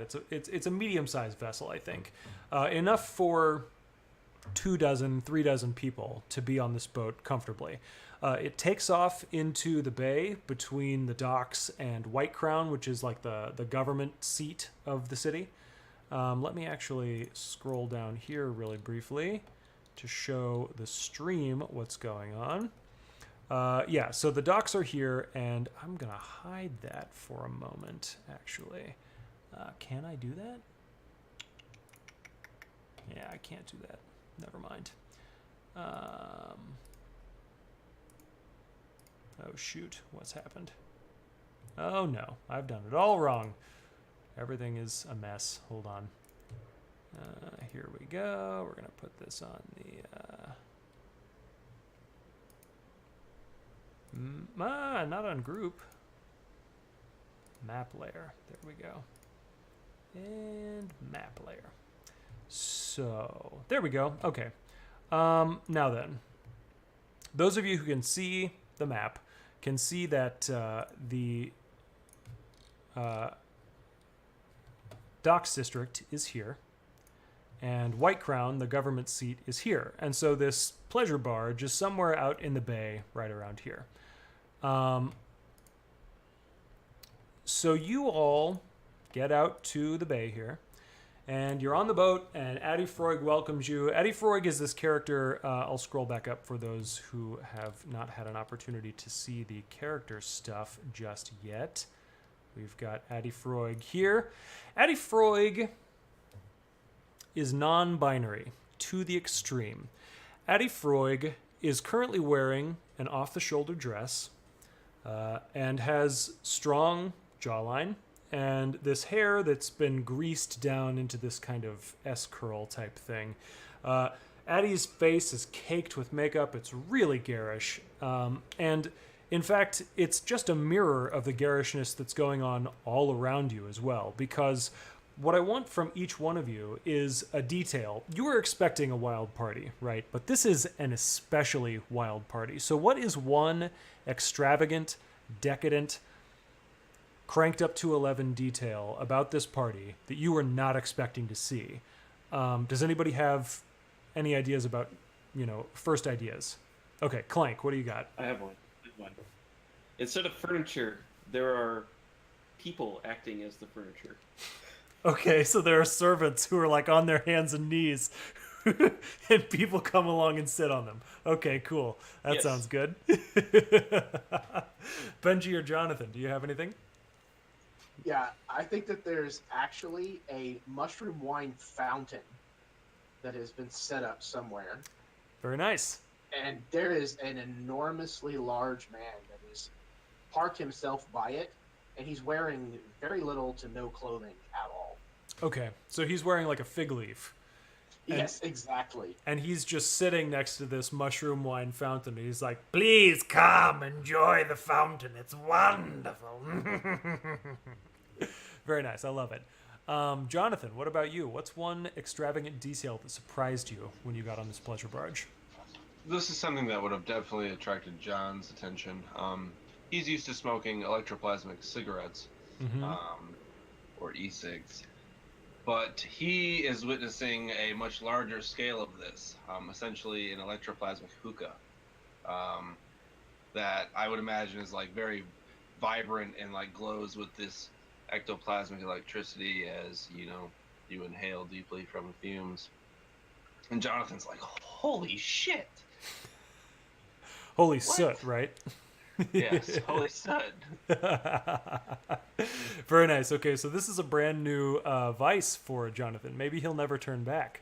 But you all have a chance to mingle in this party. There's this raucous brass band that's going on at one end of this big hall in the middle of this yacht, and there's this like team of dancers / gymnasts who are at the other end of this thing. We've got a naked man next to a mushroom fountain in the middle.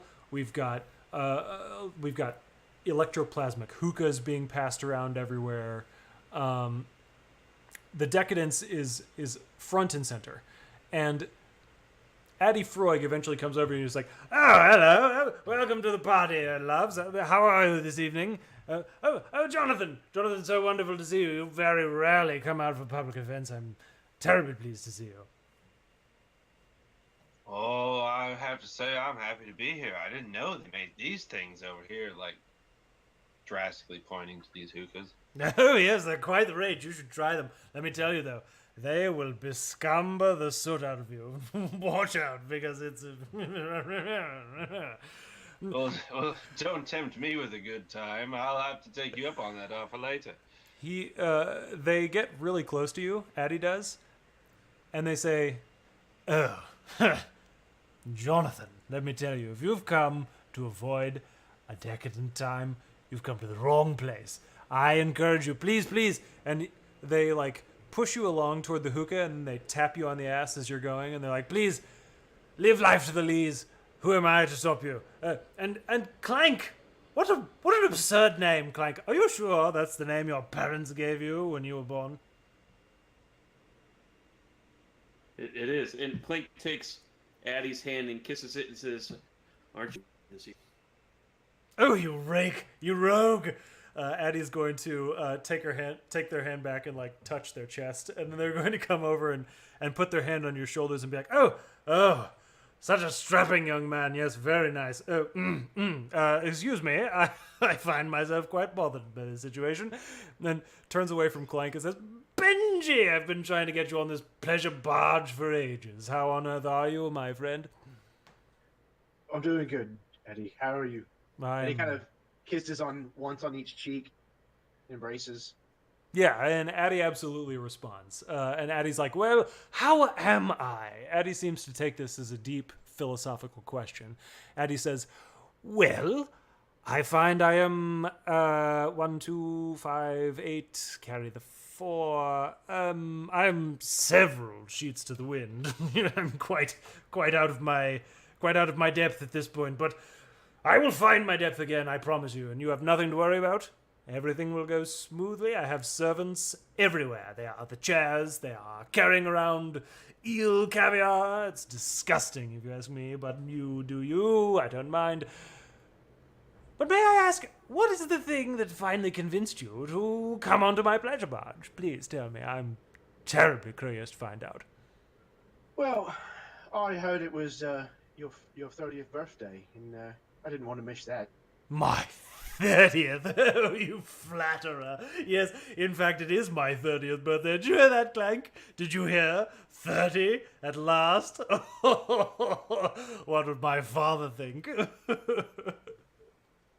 I'd like to meet him. You'd like to meet my father? Do you think I'm going to take you home tonight, my boy? Well, play your cards right, and who knows where the wind may take us.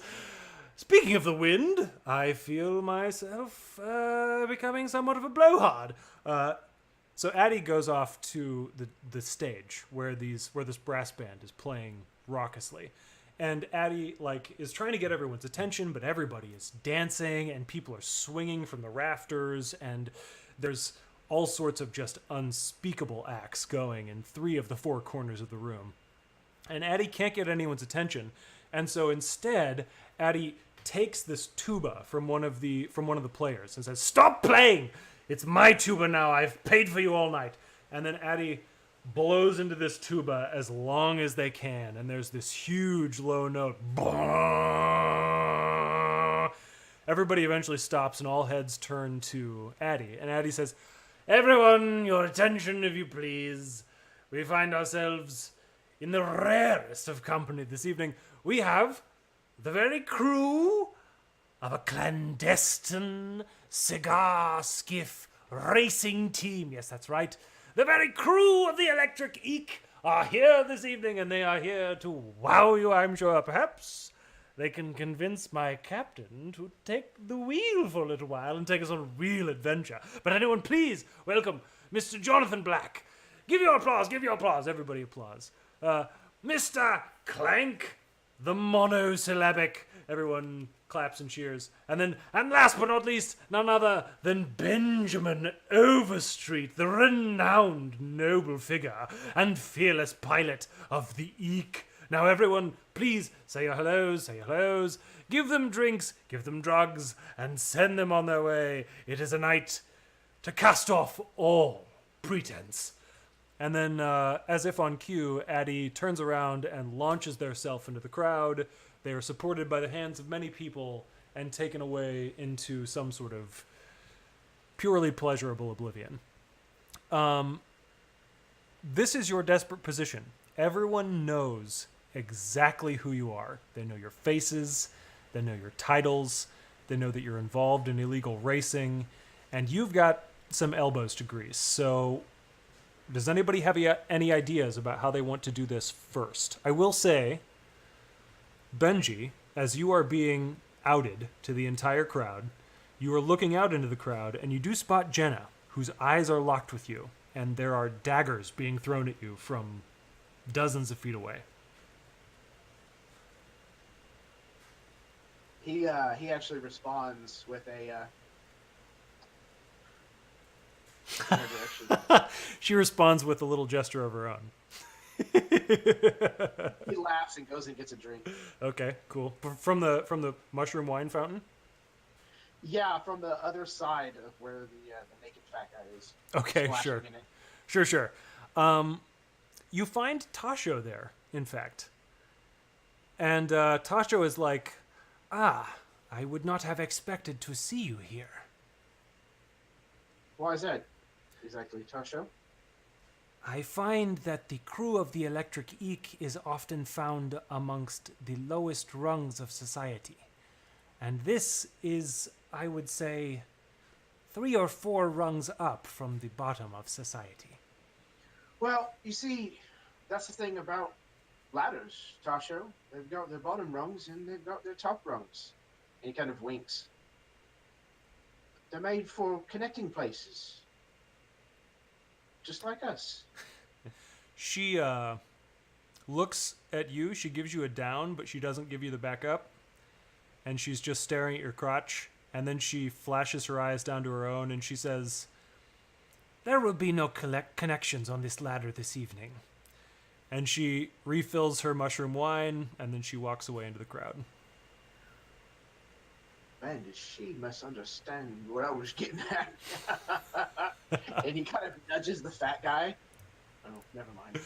And he like walks off. The fat guy, he's mostly unresponsive at this point. The dude is having a rough night.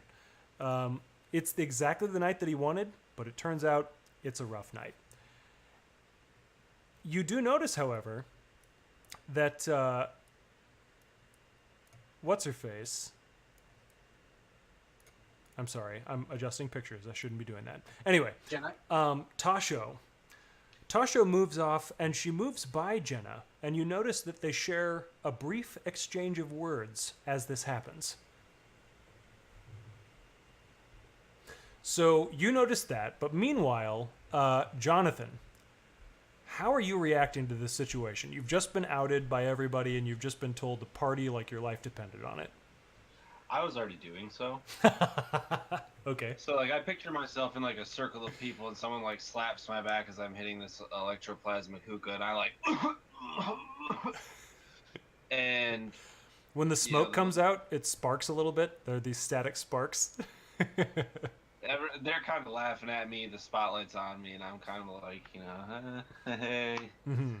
One of the men talks to you, and he's this imperiously tall figure with this aquiline nose, and he says, I understand you are one of those filthy canal racers. Well, you use filthy like it's a word to describe what we do. Dangerous, daring, brave, evocative, adrenaline rushing. Better words than dirty. This feels like it's some sort of action to try and recruit this guy to your side. Sure. I'm gonna go with... Actually, hold on, I just closed my character sheet. Consort? Maybe sway. Makes sense to me. Alright. Am I in a risky position? I think, yeah, this is... Well, no, this is a desperate position because of the engagement roll. Yeah. Yeah. So desperate position, and I think limited effect. Do you want to push yourself or take a devil's bargain to increase that, or add a die or anything?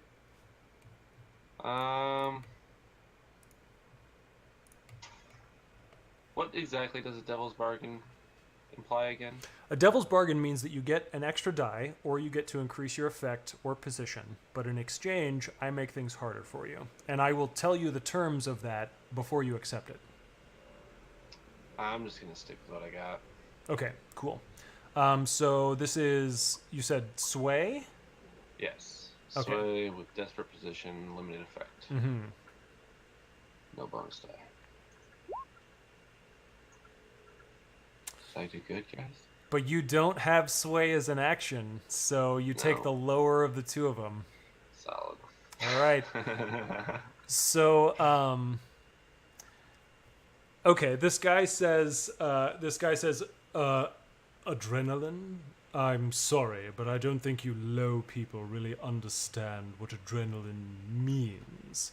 And he produces a vial from his coat, and he unstoppers it, and he pours it into this hookah, and he says, if you really think you are an adrenaline junkie, I encourage you to give this a try.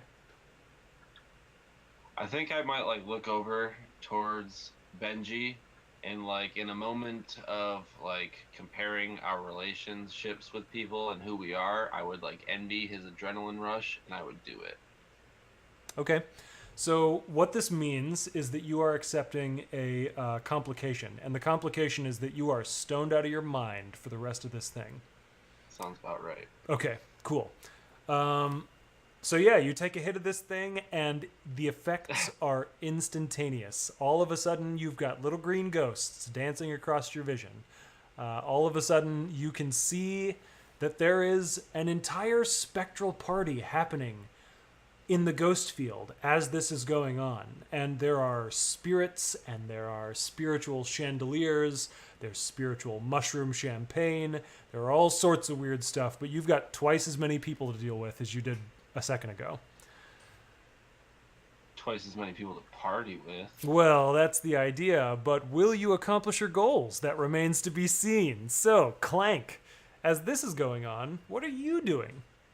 Clank had taken some food that a waiter brought by, and he's all dressed up in his accuracy finest, and I'm going to say that's a kilt. And as a true kilt wearer does, he's got on a kilt, and I mean he's got a shirt on too, But that's nothing underneath. All So right. he takes his food and he goes to sit down to enjoy it, and I mean it takes him a minute to figure out, do I sit on that guy, do I just stand near him? But the guy's head's kind of low down, so he figures out he'll sit on the back of this guy who's acting like a bench, and then he starts to tell the guy the benefits of the rise of the proletariat. Okay, you're talking to the servant about this? Yeah, About as I'm seizing, sitting on him. about casting off the shackles of the bourgeoisie and seizing the means of production for the proletariat, is it? I am. Okay, cool. Well, I think that goes poorly. You are sitting on this man. But Addie comes up to you and says, "My dear Clank." When Addie walks up, I stand up like, oh, okay. You talked earlier about your incredible muscles. Where did you get these things? And they touch your biceps again. Well, it's from working on the boats. On the boats. I wish you'd work on me sometime. We could arrange that. Oh, really? Well, what would... Tell me, what would Stasia think about this? I know you rogue. You're dealing with more apples than one. Stasia likes more numbers. Is that really true? Stasia, come here. We have a matter to settle. Stasia comes over, and Stasia does not look pleased to be here. Stasia is an apothecary, and she thinks of herself as a legit apothecary, but she's under the employ of Addie Freud, and that means most of Stasia's work is creating new cosmetic drugs. And, and she comes over and she's like, yes. And then Addie is like, oh, Stasia, I understand you have a history with Clank here, this big strapping man. Tell me, he tells me that you like multiple apples at once, and gives this really obvious wink to Stasia. Stasia looks at Clank, and the disappointment is transparent on her face. You're going to need to salvage this situation somehow. I don't think he notices it. Okay, so you don't want to salvage it. All right. She says, oh, really? Multiple apples, huh? I don't know what that means. I think the term you use is dirty puzzles. You like a lot of puzzles, is that it, Clank? Well, puzzles can be hard. Yes, I suppose puzzles can be hard. You know what else can be hard? Making amphetamines. And I wonder to myself, if it's so hard to make amphetamines for a guy who wants more apples than what I have to provide, why am I even bothering? Oh, you have enough apples. At this point, Addie is like, do you hear that? He's talking about your apples, Stasia. And he bats her apples. Stasia cannot really react to this because this is her employer, but she does take a step back and she says, Clank, what can I do for you? You want some drugs? I'm good right now. You're good? Okay. Well, tell you what. She comes up and she just very gracefully touches your cheek, right? And you can feel her fingers are almost electric. And then you feel her fingers are a little more than electric. Her fingers were laced with something. And all of a sudden, you find yourself starting to notice that there are spirits in this very barge. And it turns out more and more of them are popping up by the second. This is going to be Okay. a complication where all of a sudden you realize that this barge. There are two parties going on in this barge, just like Jonathan noticed. Do you want to resist this? Yeah, I'll try to resist it. Okay, cool. So I think this would be a prowess resistance, and none of the other details matter. So you'll take 6 stress minus whatever you roll. So take 2 more. Take 2 stress. Okay, so you you lock it down. You realize that there are these ghosts going on, and you realize that something she touched you with made you do this. So I don't know, you maybe like rub it off or something or whatever, but you manage to suppress these images that you're getting of the horrific to you spectral echo of this party going on right now. I assume it was just like a brief thing for him. Like it faded real quickly because she barely touched him. Mm-hmm. And he shakes his head a little bit like, well, that was something. And he says, well, I've got something to show you all. And I want to set up like fireworks or something as a show. Okay, fireworks. All right. Well, Stasia immediately turns her back and saunters away. She has no interest in whatever you're putting down tonight. She likes fireworks. Addie is terribly pleased. Oh, fireworks! I'm so excited about fireworks. Please, please, show me all the fireworks. Wait, will it burn the boat down?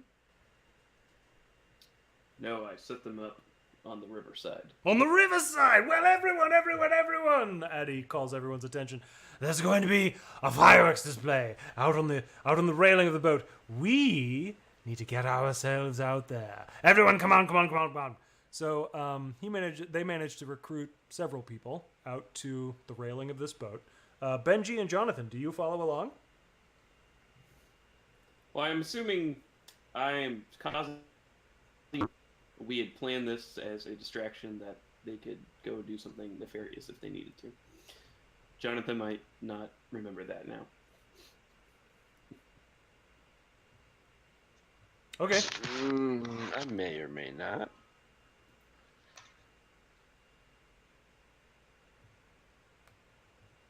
Yeah, I mean, if that was the plan, was so that this was a distraction, then I would imagine that Benji's up to something else. It's certainly the sort of thing that you could have worked out in advance. So if that was the cue, then you're welcome to do so. Yeah. Cool. Okay, so Clank and everybody else goes outside. What I would like to do is get a roll from Clank to determine how effective this distraction is. What action are you using for this? It's going to be a wreck. Wreck? What on earth are you wrecking on the riverside? I'm so excited to find out. But first of all, position, I think this is probably a desperate position because we're still working on desperate ground here. Nobody's had a real smashing success or anything. And effect, are you planning to use your fine wrecking tools? Here's what I'm going to say. Your effect is standard because people are already getting pretty altered and fireworks are going to be really pretty. If you're using any kind of tools to make this happen, then you have the opportunity to increase your effect or something like that. Yeah, I'll put 2 ticks in fine wrecking tools. Oh, wow, okay. All right, so you've got these fine wrecking tools. 2 ticks, I think, is going to take it up from standard to great and then exceptional. So tell me, go ahead and give me your roll, and then we can figure out what happens here.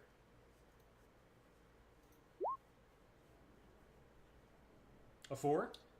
Yeah, that's not bad. Okay.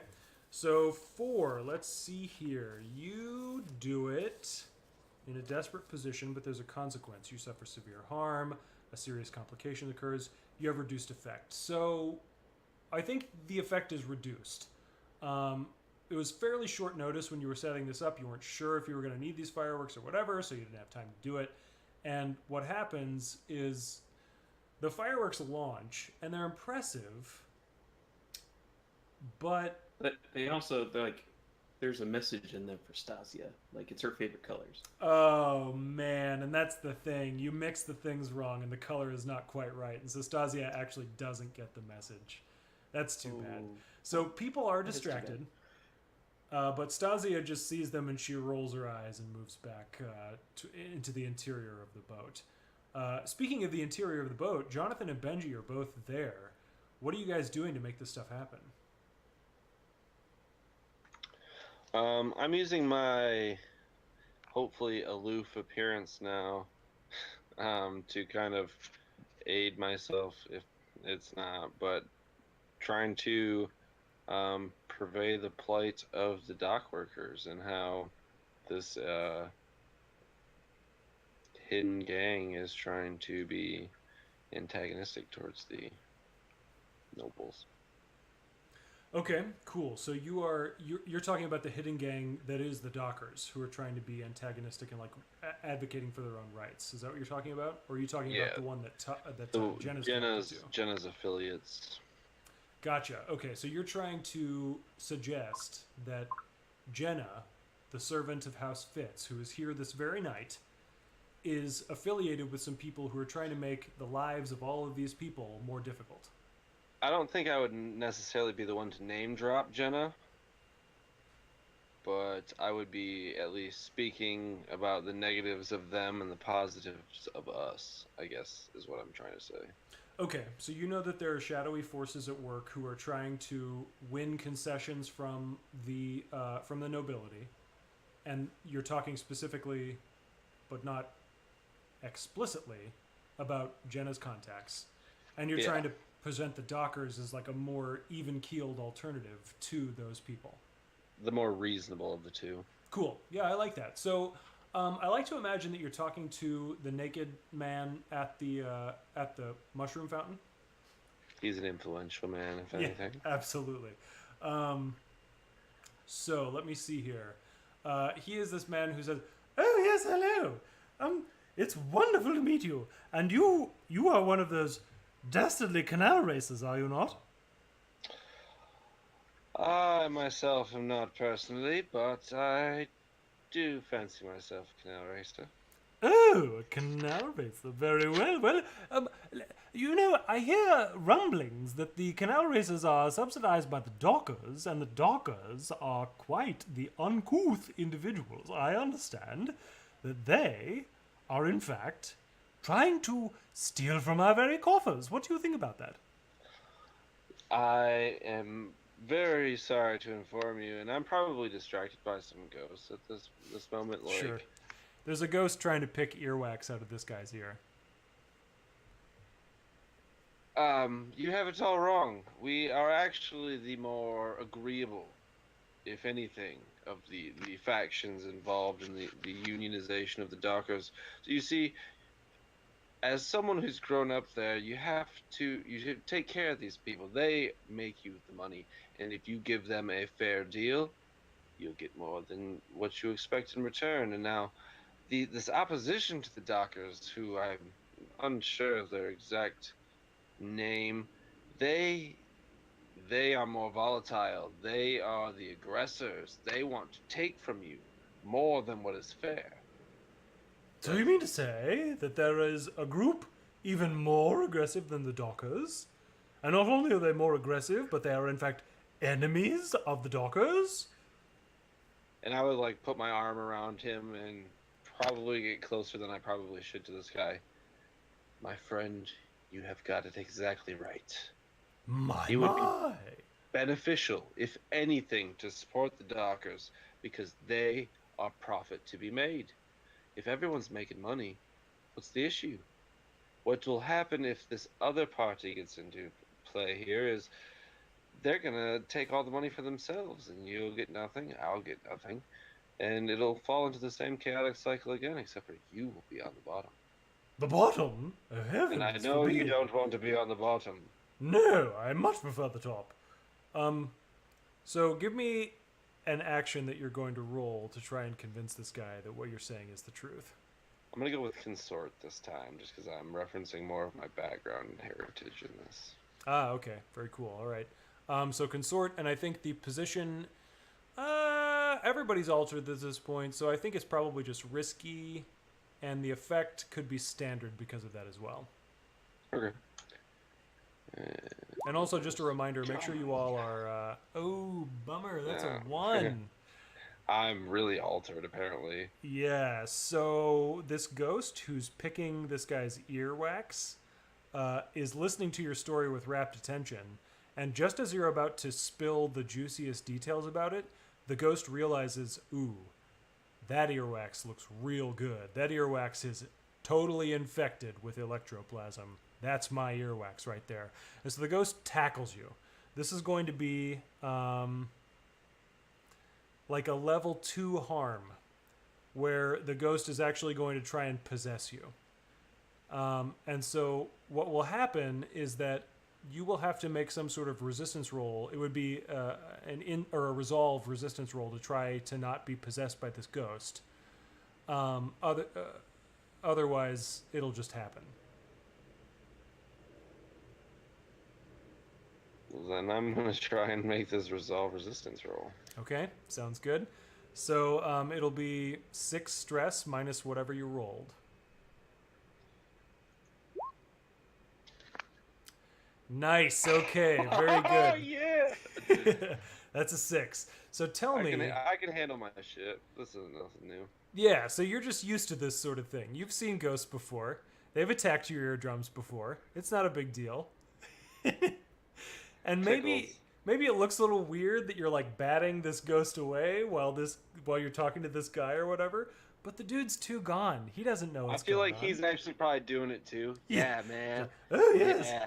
Very nice. Oh, such wonderful movements you're doing here. Perfect time with the music and everything. Let me tell you, I think you've convinced me here. The Dockers perhaps are not so deplorable as I thought they were.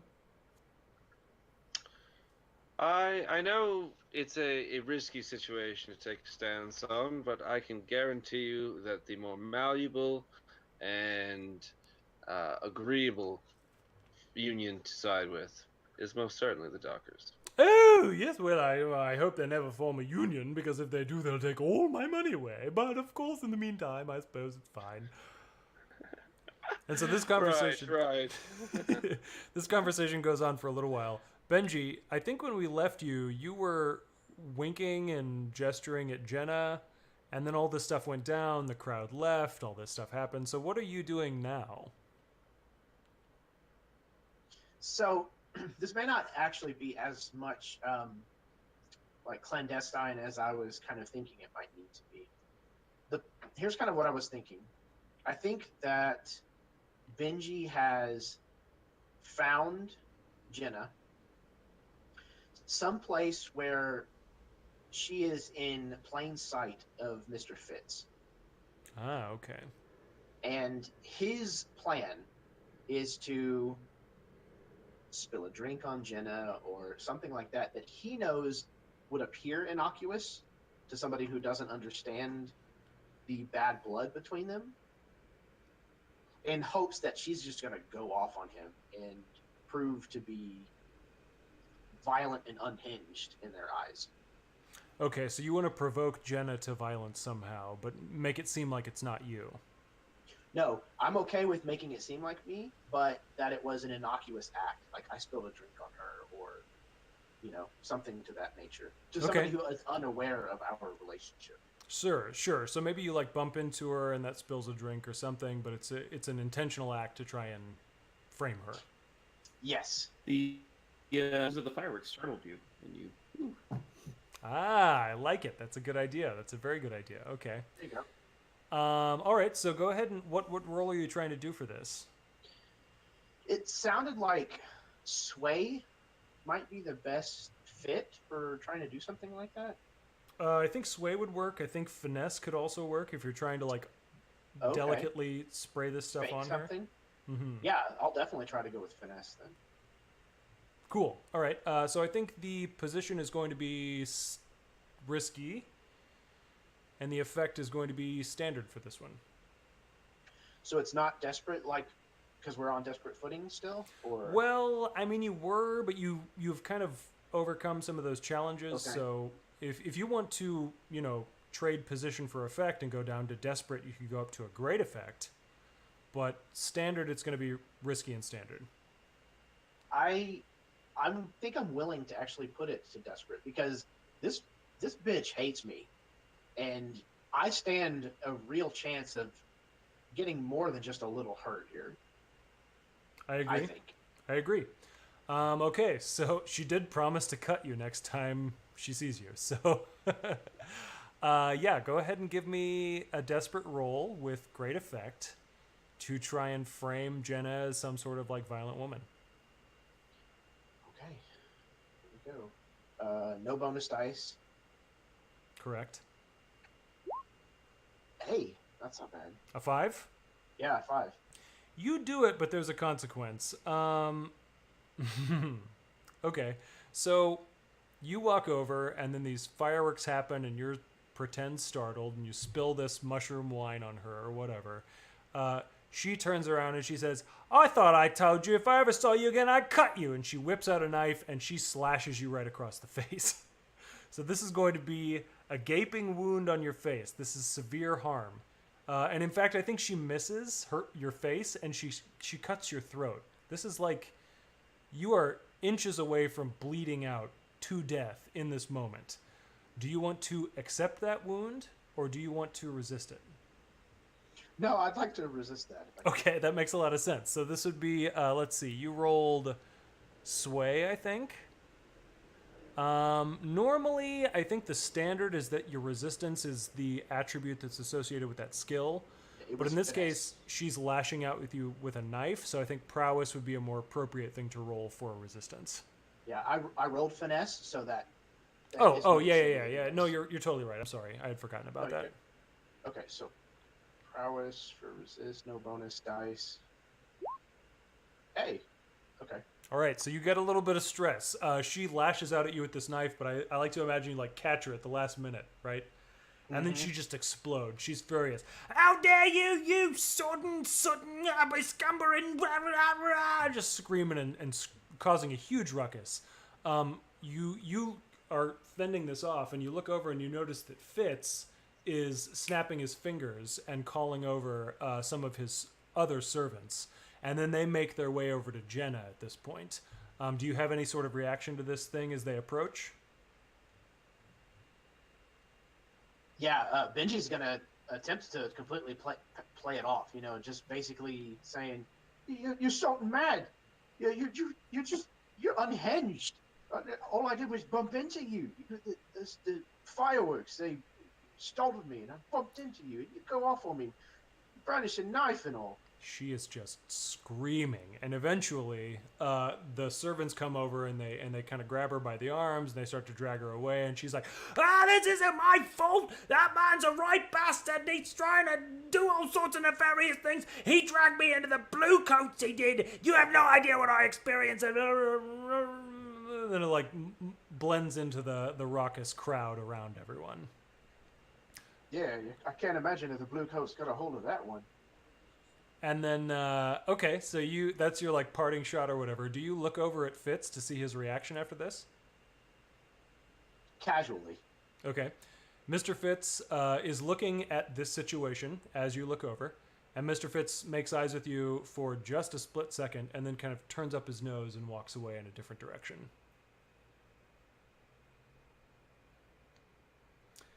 So, Jonathan, you were talking to this naked man at the mushroom wine fountain, and you had just convinced him that there is some entity out there that is more dangerous than the Dockers. What is your next action? I'm gonna, now that Jenna has made a scene, I'm gonna play off that and use that C. I hear she's got connections to that group. Volatile. All right, so you're trying to connect Jenna specifically to this group. Now that she's outed herself as a aggressive nature here at the party.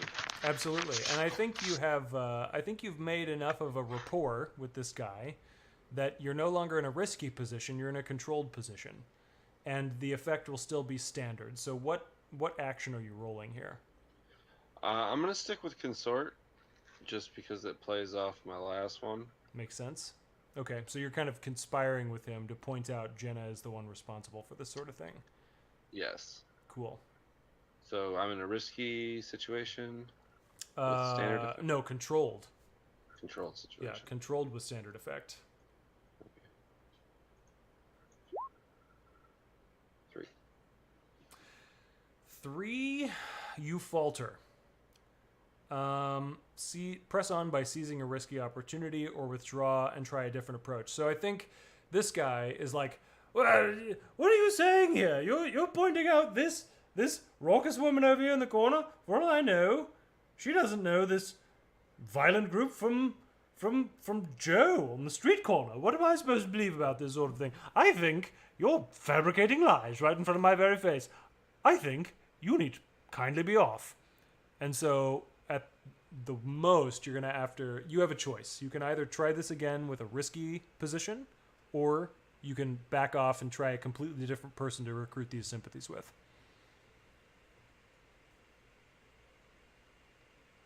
You're muted. That I am. I'm gonna try that again with a risky situation. Okay, so you like stop him from leaving and you pull him in. How is this a little more chancy than it was before? I am going to be very bold and point over to Mr. Fritz and show this, naked man that he has turned his nose up and walked away from someone that works for him or is associated with him, in response to her outrage, try and incriminate her further. Ah, okay, very cool. So this is an opportunity for you to discover some stuff. It's risky, but the potential effect is great if you do well on this roll. And I think I'm gonna push myself if that's possible. Okay, so do you want to add a die, or do you want to go from risky to controlled? I'm gonna add a die. Okay, and of course, pushing yourself adds 2 stress to your stress track. So I would imagine at this point you're probably getting pretty full. Yeah, I'm getting close, but not quite to trauma. Okay. So go ahead and give me this consort roll then. Risky and standard? Yep, with 1 bonus die. Oh, shit, I didn't do the bonus die. That's fine, go ahead and roll again.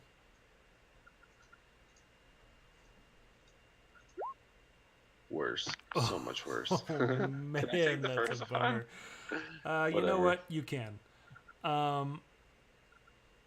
So you can do it, but there's a consequence.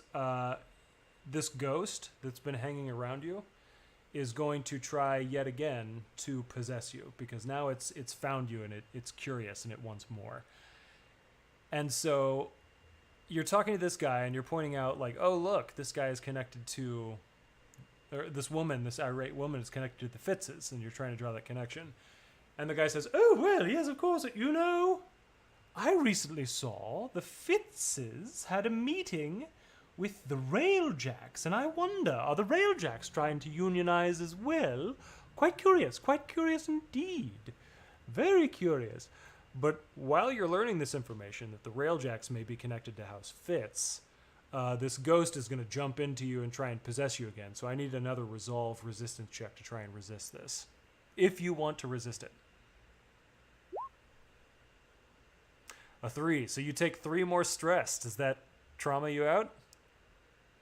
You're that it does. Whew, woof. And is this your first or your second trauma? This is my first. Okay, so what happens with your trauma? You are out of it for the rest of this session. Or not the rest of the session, but for the rest of this scene. You are trying too hard to fend off this ghost from possessing you, and you get to pick one of those trauma conditions that's next to your stress track, and that becomes a new XP trigger for you for the rest of the game. I feel like one of these is most applicable, and that's haunted. Yeah, that makes a lot of sense to me. Do that right now. That makes a whole lot of sense to me. Okay, so you'll be haunted, and until we get off of this pleasure barge, there aren't really any actions that you can take because you're too busy trying to wrestle with this thing. Yeah, I'm couched. I'm high as shit. Yeah. Okay, that sounds good. You're just trying to hold it together. You're sitting on the couch. I'm sitting on a servant right now, and he's like, "Dude, get off! You've been here for so long." It's like, shh. Shh, man, you don't know. You don't know. I'm fighting some shit right now. And I like to imagine that because it's a couch, it's actually like 6 servants. Yeah, they're all I'm arrayed laying together. across like 3 guys. They're like, "God, you're so heavy." Did you just fart? You just farted, didn't you? It was the ghost.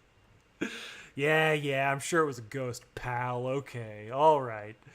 Meanwhile, out on the deck, Clank has been trying to orchestrate this fireworks display to limited effect. So, what are you doing at this point, Clank? Are you trying to like hype this thing? Are you trying to activate some additional fireworks? What's going on?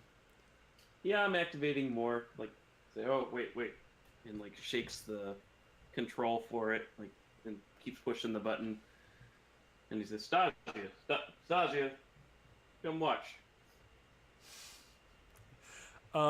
You're gonna have to try and convince her to come watch. She is not interested in you tonight. She wants nothing to do with you.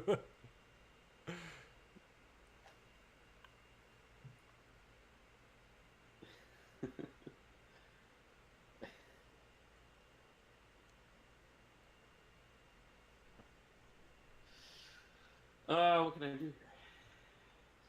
It's a good point. What are you trying to do to convince her to come over? What are you trying to do to call her over? Well, I'm trying to everyone, not just her, but everyone to make it seem like, hey, we're good people. You should listen to us.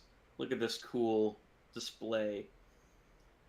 And he's one-upped himself. So it's not just fireworks; it's electroplasmic lightning fireworks that he's going to set off next. Okay. It is time for the finale. Okay. And it says everyone needs to see this. And put this up on a barge across from the party yacht. Mm-hmm. It was actually pretty close to them. Sure. Okay. Well, that's tough. Pretty close, huh? Uncontrollable lightning blasts, huh? Well, what action are you taking for this? It is wreck. Makes sense. This is certainly a desperate position. And I think the effect could be... I think it could be great. I think it's got potential for great effect. But the consequences are going to be pretty damn severe if you fail. So if I take a devil's bargain, what is the... You said you would tell me the consequences of it if I... You can have an extra die. And you can win Stasia back to your side. But as a result, this blast of electroplasm is guaranteed to sink this boat.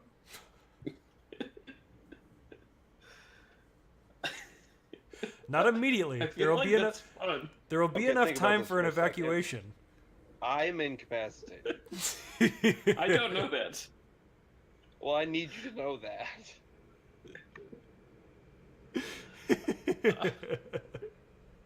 I'm sorry. I really want to... I'm going to do a devil's bargain here.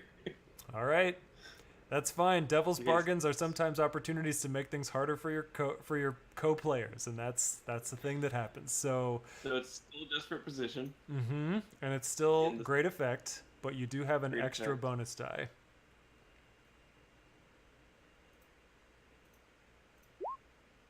Yes. Is that 2 6s? 2 6s. That's a critical. This is our first critical of the game, which means you do it with increased effect. All right. And first of all, we've been doing a lot of desperate actions this game. Has anybody maxed out any of their tracks for this so far? Okay, nobody. Okay, I just want to make sure everybody's continuing to mark XP. And if you do fill up a track, you can add an action rating right then and there. So be sure to let me know if that happens. Okay, so this barge, lightning arcs out of this barge, and it crackles over like 2 or 3 different boats. It shoots up into the sky. It actually arcs over the pleasure barge and like hits the water on the other side. And then like some of the people who have their hands on the rails get hit from some of the aftershock of this lightning hitting the water. They're like, ooh! A few people fall back. They need to be carried away on stretchers. And Addie is out at the deck at this point. Addie's like, oh well, all in the night's party, of course. Everyone, free round on me. It's all free rounds on me, of course. And then Addie comes over and she's like, we need some strong, strapping fellows to lift this lift this clank onto their shoulders and carry him around the deck for once or twice. Everyone, chip in, come on. Here, to clank the hero. So as you're lifted up onto shoulders, you can see... It's a little breezy. Yeah, there are a few people who catch an eyeful, a few people who catch a handful. It's a thing. A few people who catch a noseful. They they carry you around on their shoulders, and you look over and you see Stasia trying really hard to stifle a grin. She is just... She's smitten. It must be said. Hold on, I got...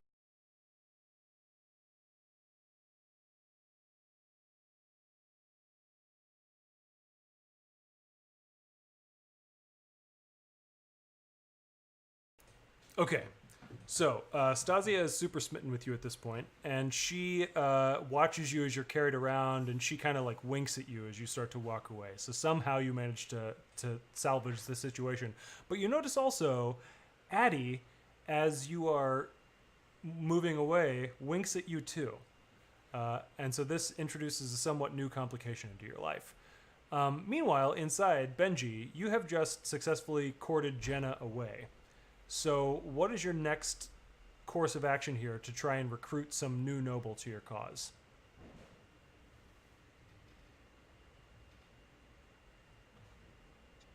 And like, I as Benji don't realize that Fitz sounds like they are with this other faction. Oh man.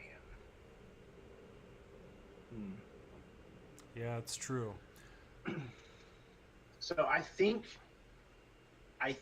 in Benji's mind it makes the most sense to go for Fitz Okay. and try to convince him to be their guy. Okay. So you're going to go over and try and recruit Fitz. Okay. So Fitz is this really rail-thin individual who's fairly gaunt. He has this pencil mustache. And he is gingerly and rarely sipping on his mushroom wine. You get the sense that out of everybody in this room, he's the only one who's even close to sober. And he's pretty close to sober. And he sees you and he says, "Oh, hello. I understand." How was your evening? My evening is just fine, I suppose. I'm here surrounded by nincompoops as they debauch themselves, and I find it is quite tiresome. I'm bored almost to distraction.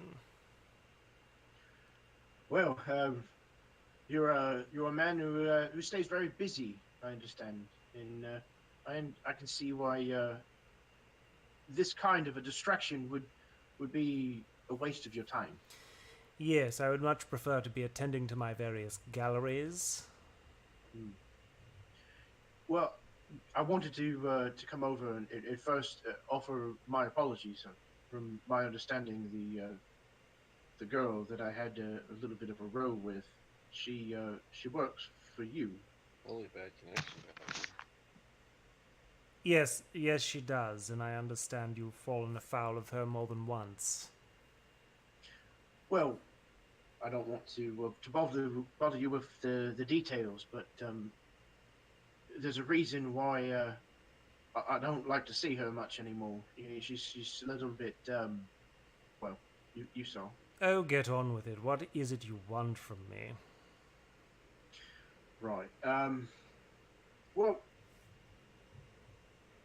we represent a group who is interested in trying to get the approval of people like yourself, men of power and influence here in Dustfall. And well, sir, as you have pointed out, most everyone else upon this this barge is, well, not as put together. No, they're not. It's a rare distinction I make among the nobility. Although not many would want me to be counted among the nobility, but all of this is information that is far over your low, noble head. Why on earth would I consort with you when I have other, more prestigious figures with which I could consort? Well, as I was pointing out earlier, and as you so aptly put,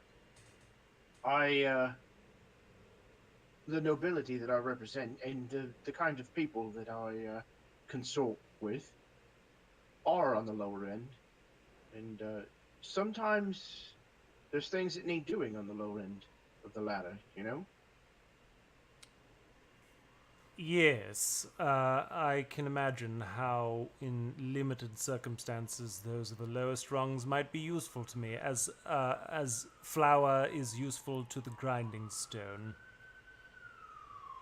Exactly. And me and my boys, we're making a name for ourselves, and we're looking to help out some friends of ours who really do need a little bit of a leg up.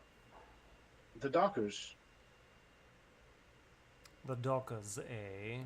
So what I need from you right now is some sort of action to convince this guy that you want to be getting his sympathies. Okay.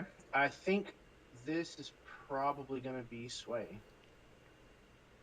Okay, Sway. This is desperate and limited, for sure. You don't know the entanglements that are surrounding this guy. And Right. you're going in blind, and honestly, even under the best of circumstances, you can't hope to do a whole lot of good with this guy. Desperate. Do you want to push yourself or take a devil's bargain? Pushing yourself is too stress, you said? Yeah. No, you know what? I'm going to feed the beast. I'm going to take a devil's bargain. Okay. So what would the devil's bargain be? You can potentially get this guy to abandon his support for whatever faction he is currently representing. Because he is certainly representing a faction. But if you do this, what that means is that that other faction will hate you a lot more than they used to. And that's an additional -1 faction status with them, which may or may not put you at war with them. You don't know, because you don't know which faction it is. Yeah, I'm going to take it. Okay, cool. So you get an additional die, and this is a desperate and limited action.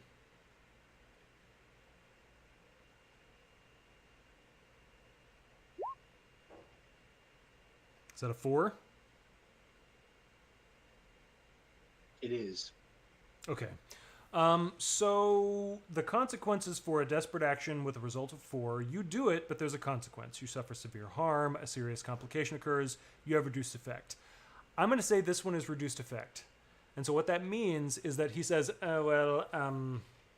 I suppose I could consider some sort of proposal, but now is not the time, and now is not the place either. If you are serious about me lending your support in some way, what I need from you is 2 things. First of all, I need a champion. I need someone who can consistently win in the canal boat races.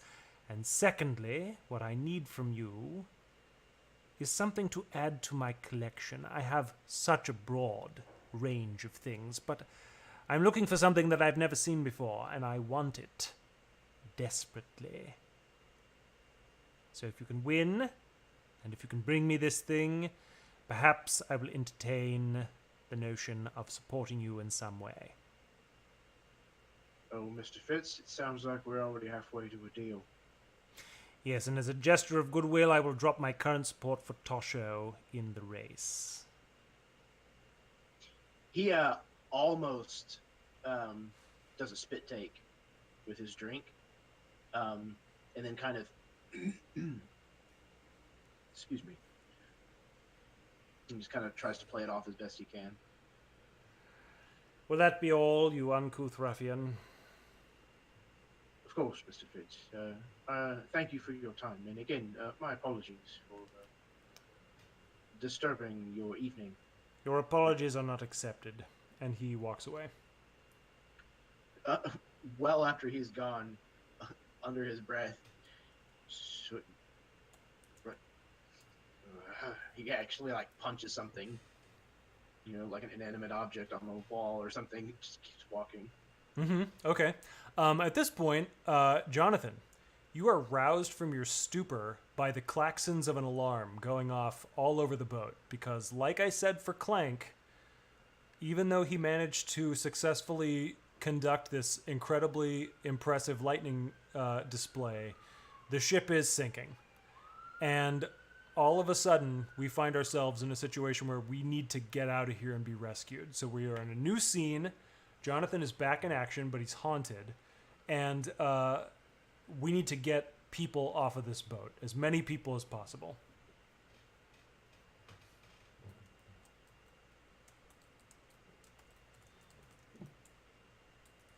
Blake obviously picks up Stasia to carry her to safety. Okay, so here's the thing. The boat does have life rafts. They aren't powered, but they are powered with a very rudimentary engine.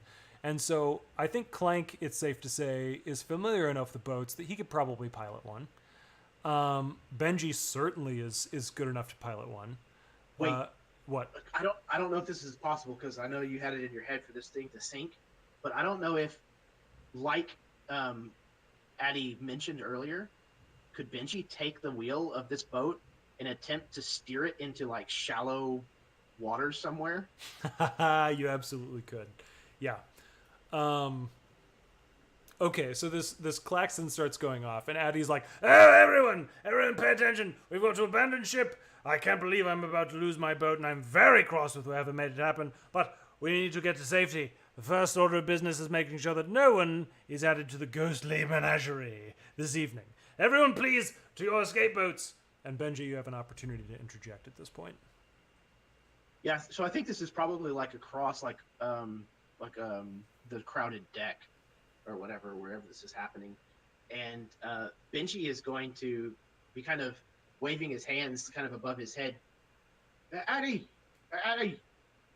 No. I've got a plan. I need to get to the helm.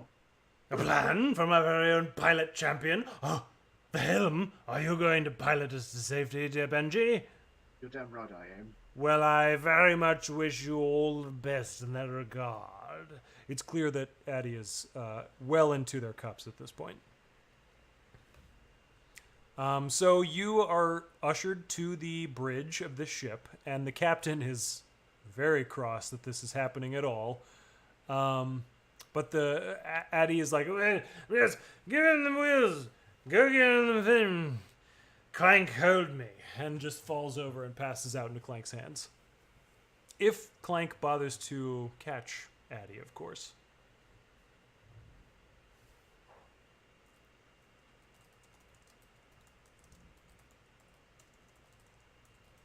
So you have the wheel. Do you want to make a finesse check to try and get people to safety, or what do you think? Was Derek trying to say something? He was breaking up real bad for me. Yeah, me too. Oh, okay. I was saying it depends if I caught Addie whether or not Stasio was holding Clink's arms down.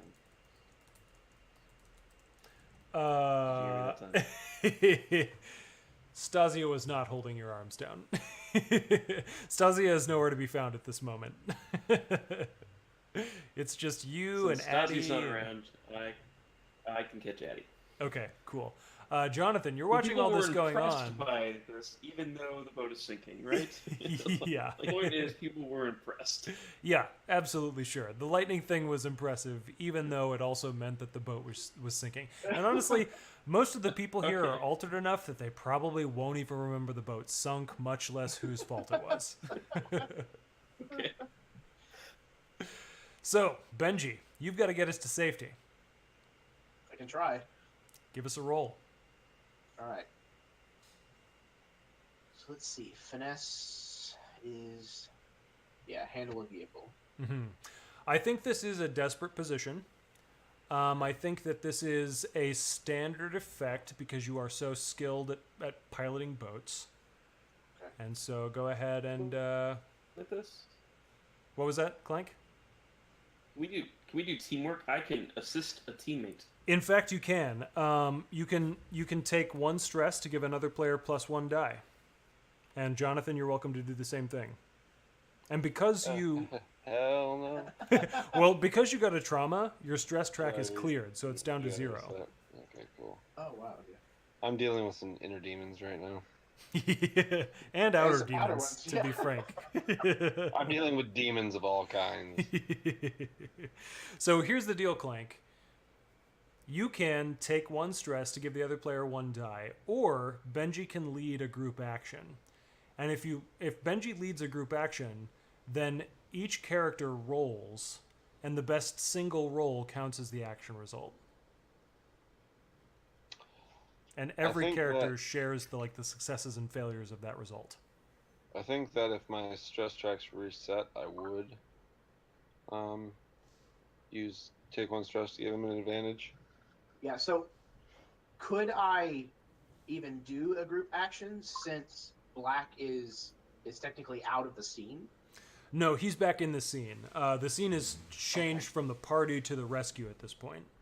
So Okay, I got yeah, it. Nice. yeah. So you could lead a group action, and then Clank and Jonathan would just play roles in helping with this organization of the boat or getting people into a safe place in case this action isn't successful or whatever. What do you guys think? It's up to you. Yeah, I'll go where you go. Okay. Well, let's see. If we do a group action, we probably have a chance to play to our strengths. So that's the possibility of 6 dice. Mm-hmm. I have 2 if I roll by myself. If you guys pitch in, that's only 4. Well, and the thing is too, you'll have to pick an action. I'm pretty sure. Let me actually consult the rule book really quick about that. Lead group action maybe is where it would be. Sounds good. 97. Okay. So if you lead a group action, why is this actually not here? Sounds like it's set up like the D&D 5th edition bit. It's ridiculous, man. Let's see here. Setting position and effect. Well, I can't find it. So what I'm going to say in the meantime is that we have to settle on 1 action that everybody rolls. So it's the same action rating for every player. Got it. Okay. Well, in that case, because finesse is going to be probably the only thing that really makes sense. I'm done with finesse. Okay, you could. Got. I don't know if this is. I've got 1 ticking. What Better do you than no have, takes. I have 1 taking finesse as well. Okay, so that'd be 4 either way. But you guys would avoid the stress that way. Yeah, if it fails, this happens to you. I mean, I'll take a stress to give us an advantage. I'm Okay. clean now. I'm down now. We're good. So yeah, I mean, I'll take it if you guys want to do that. That works for me. Okay, I'll take a stress. Okay, so that's 2 bonus dice. Yeah, so this is, just to be clear, this is not a group action. This is both of them choosing to assist you instead. And so you get Yes, 2 bonus dice. They each take 1 stress, and you roll your die as normal. And it's standard effect. Yeah, it's a desperate position, but a standard effect. Okay, I'm pretty sure I selected desperate. So 2 bonus dice. Here we go. Yes! Oh my god, is that 4 6s? That is. Benji's a legend. Yeah, you're not We kidding. saved the ship. So, He flips the boat out of the water. Oh So my Plank God. went down and started bailing water. I take back everything negative I've ever said about this die roller. yeah, so this is a critical success, which means that you do it with increased effect. It's not just standard, it's a great effect. So you managed to get this boat not only to the shallow waters, but you managed to dock it at a dock, and and it starts to sink, but it sinks just low enough that they don't even really need a gangplank to lead people from the deck of the boat out to the dock itself. So people are just able to step off to this thing. It's the most convenient exit that any of these decadent noble fools have ever experienced in their lives. It's amazing. And and Benji gets all the credit for it. Benji, of course, can share it with Clank and Jonathan if he chooses to say so, but it's a really comfortable situation. And I think that's good for the end of the score. So congratulations, everybody.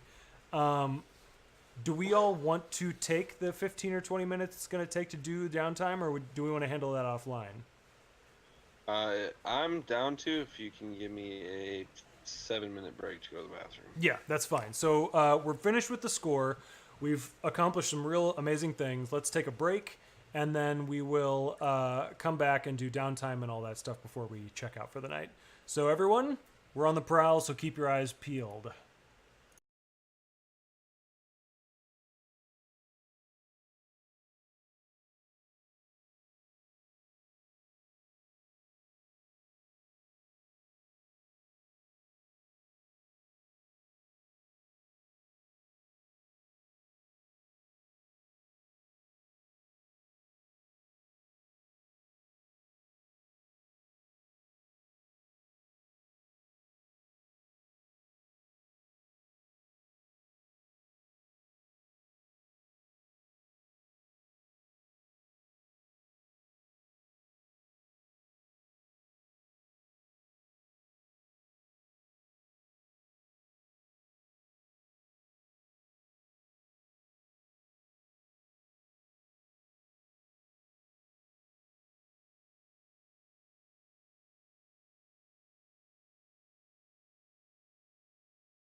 All right, everyone. So we are back from our brief hiatus, and we are ready to do our downtime phase. So first phase of downtime is the payoff. Now, this wild raucous score that we just went on didn't really have a money component attached to it. It was the sort of thing where I thought to myself, probably not going to give them any coin. If they do really, really well, I might give them a little bit. And, they exceeded my expectations. You guys did a really awesome job. So I think you earn 2 rep per score by default. If the target is a higher tier, you take +1 rep per tier higher. And you were trying to score with the nobility. Nobility are all tier 3 or above. And so that's 5 rep right there. So you do get an above average amount of rep, especially because you had this incredible last minute rescue thing that you wove into the thing that was really awesome. But then earning coin, that's the real question for me. I think that you probably had some people who were, taking money out of their wallets or writing you checks or something like that as they were disembarking from this boat. But it wasn't a whole lot. I think we impressed Addie. We impressed Addie with driving skills. You did, but they've also got to now repair their boat that you punched a hole in with lightning. So maybe Clank could be employed to do said repairs? It's true. And so I think what that would mean then, I don't want to muddy the waters. Let's say that the crew earns 4 coin from this. Some of that coin is thanks from the other nobles because they express their thanks with money. Some of it is the payment that Clank gets in exchange for repairing this boat later on. And you can do that. You don't even really have to take a downtime action for it. We'll just weave it into the narrative and that sort of thing. So it's 5 rep and 4 coin so far. What happens? We only have 3 things left for rep. So you will max that out, and then you'll do 2 rep on the track, on an otherwise empty track, right? So you'll go to 2 out of 12 or whatever it is. Where do I put that? Do I just start it over again? Yeah, you'll clear it, and then you'll put 2 marks on the thing. Okay. So what that means is that your crew has advanced to tier 1. That's pretty exciting. In order to advance to tier 1, you have to pay a number of coin equal to the tier times 8, which means you would have to pay 8 coin. But because one of your special abilities is a patron, because Addy Freud is your new patron, it's actually only 4 coin.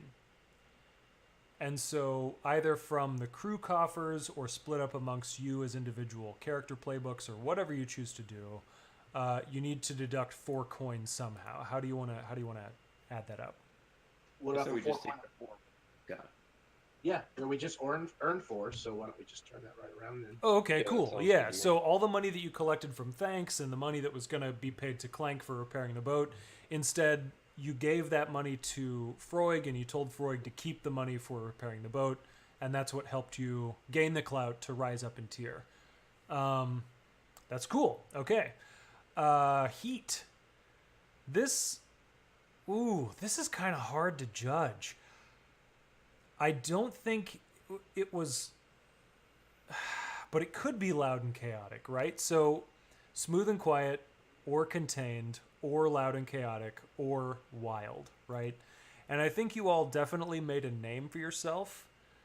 You were living out loud, and you rescued an entire flotilla full of nobility.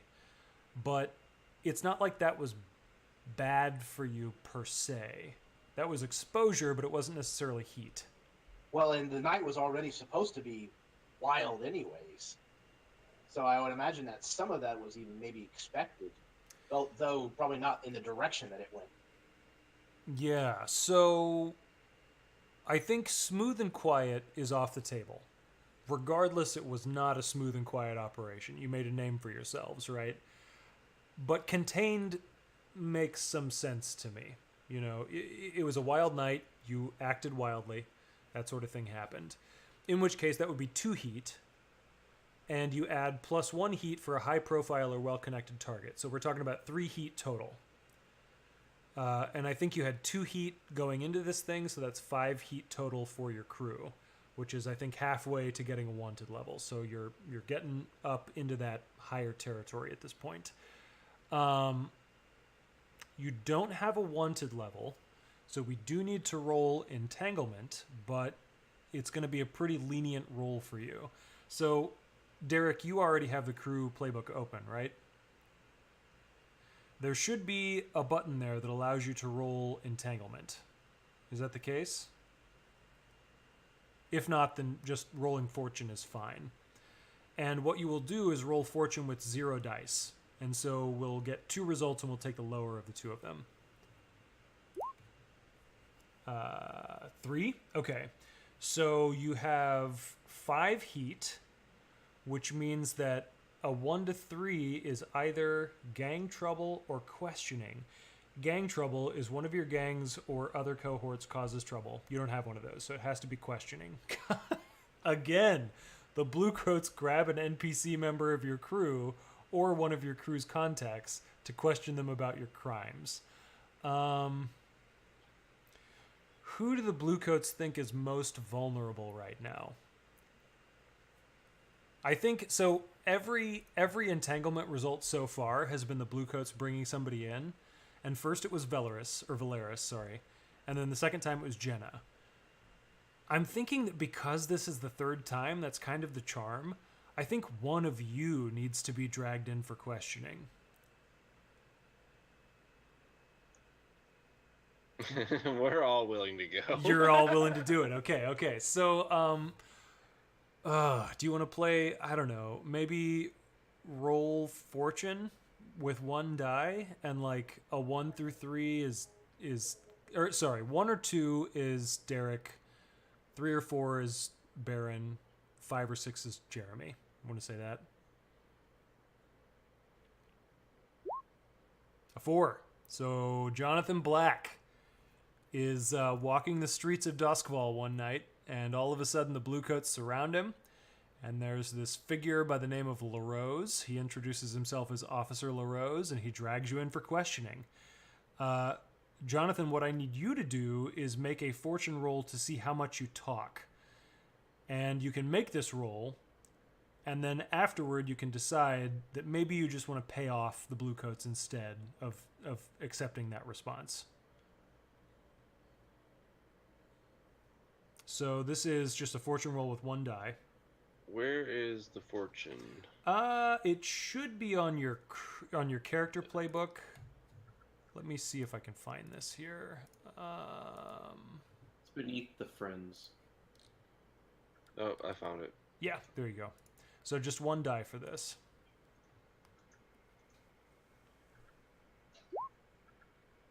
What do we got? 1. A 1? Okay, so let's see. What this means is that you would take +2 heat from spilling information to the Bluecoats in exchange for your release. Or you can grease their palms, because the Bluecoats are the biggest and meanest gang in town. You can pay 2 coin, and you don't have to suffer the consequences of gaining heat. I'm going broke. They can take my money. They Okay. can take my information. Okay.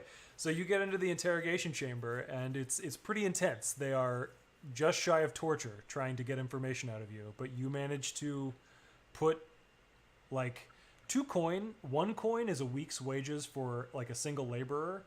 2 coin is like a week's profit for a small business. So you gave them a bunch of money to get this. I'm not happy about it. Yeah, no, I'm sure you're not. Okay, so that is the questioning. The entanglement is resolved. And now time for downtime. So when you're at liberty between scores and you find some respite from peril, you may pursue 2 downtime activities from the list.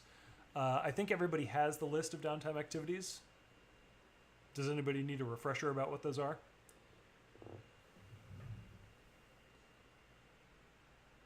I'll just give everybody a refresher. So you can acquire an asset, which means that you get some special item that you can use next time you play, or in the future. It doesn't have to be necessarily next time.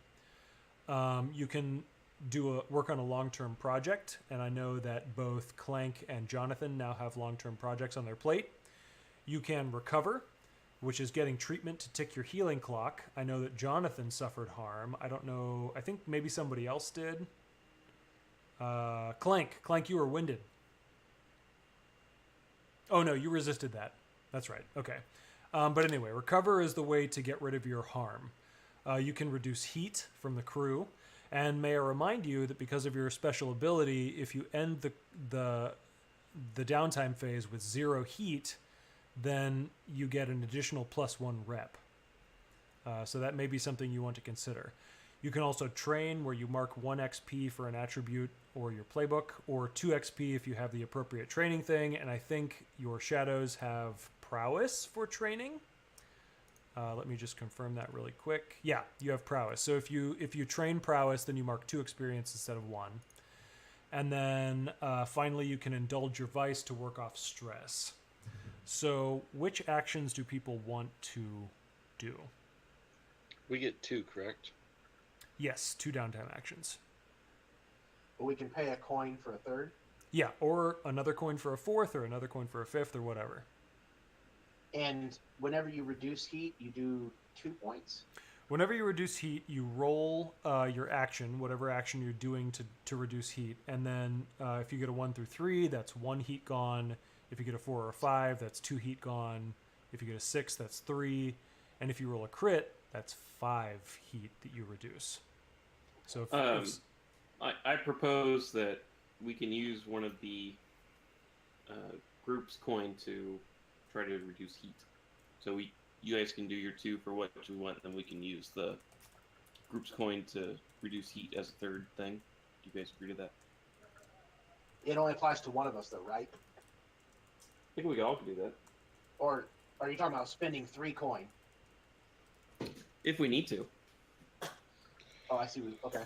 The group's got 4 coin, and then I have 1 individually right now. But I'm broke myself. So. yeah, so that's why I feel like if we're doing a group, or it helps the group if we reduce heat. So I'm fine with like the group paying for the coin to try to reduce heat. I would like to acquire an asset. Okay. What asset do you want to acquire? That I haven't exactly deduced, but if I was in Blue Coat custody, I was within Blue Coat shit, and I might have been able to sneak away with something. Okay, maybe like some documents or some armor or a weapon of some kind, something like that. Yeah, I don't have the exact details on that, so that might be something we can concoct a little later. Sure, yeah, we can do that. That's no problem. But we know that you want to acquire an asset, so I'll go ahead and write that down. Acquire. And then for my second one, I didn't get to do so last time, so I would like to train in an ability. Prowess, okay. Specifically. So then prowess, you'll just mark 2 experience points in that track.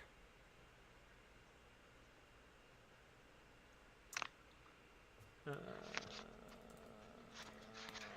right. And Benji and Clank, do you have any idea about your actions that you want to take for downtime? Yeah, just my 2 standard. I want to reduce heat once, and then I want to work on the boat. Okay. No, actually, sorry. I want to reduce my stress, and then I want to work on the boat, and then I will spend, if it's okay with everyone, I'll spend the group's coin to try to reduce heat. Sure. I mean, that works for me, but I'm the game master, so you guys decide. If at the end we aren't at 0, I'll spend a coin too, but I'll save that until after. What do you roll to reduce heat? You roll any action that you want to justify. Okay. Okay, well, I'll do that after this. So I'll roll to reduce stress. So I roll my lowest, like insight, prowess, or resolve. I roll the lowest one, right? Yes. Well, reducing heat. I'm sorry. I'm reducing stress. Right? Oh, indulging your vice. Yeah. So you roll dice equal to your lowest attribute, correct? I am also planning on indulging in my vice to reduce stress, and I have functioning vice. When you That's right. indulge in your vice, you may adjust the dice outcome by 1 or 2 up or down.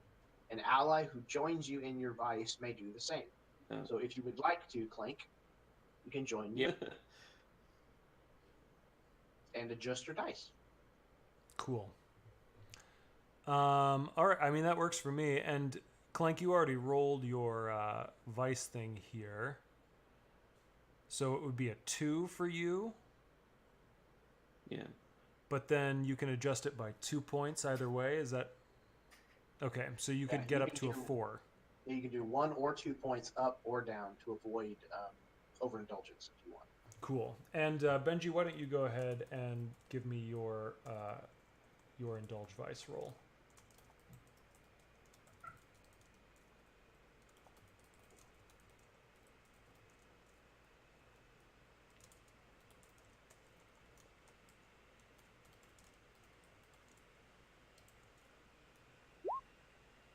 Wow, a 6. How much stress do you have?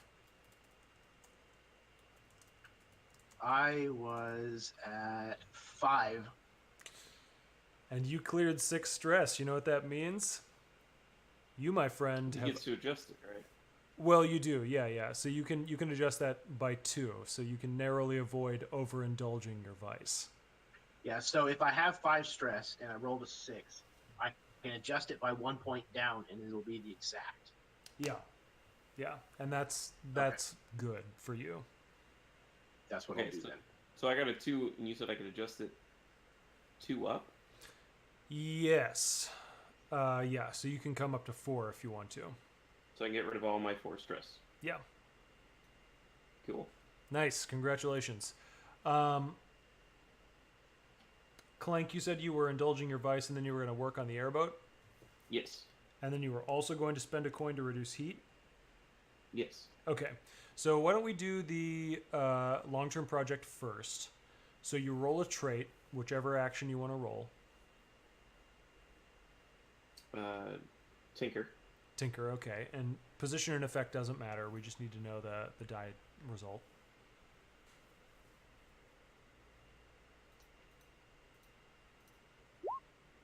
Four.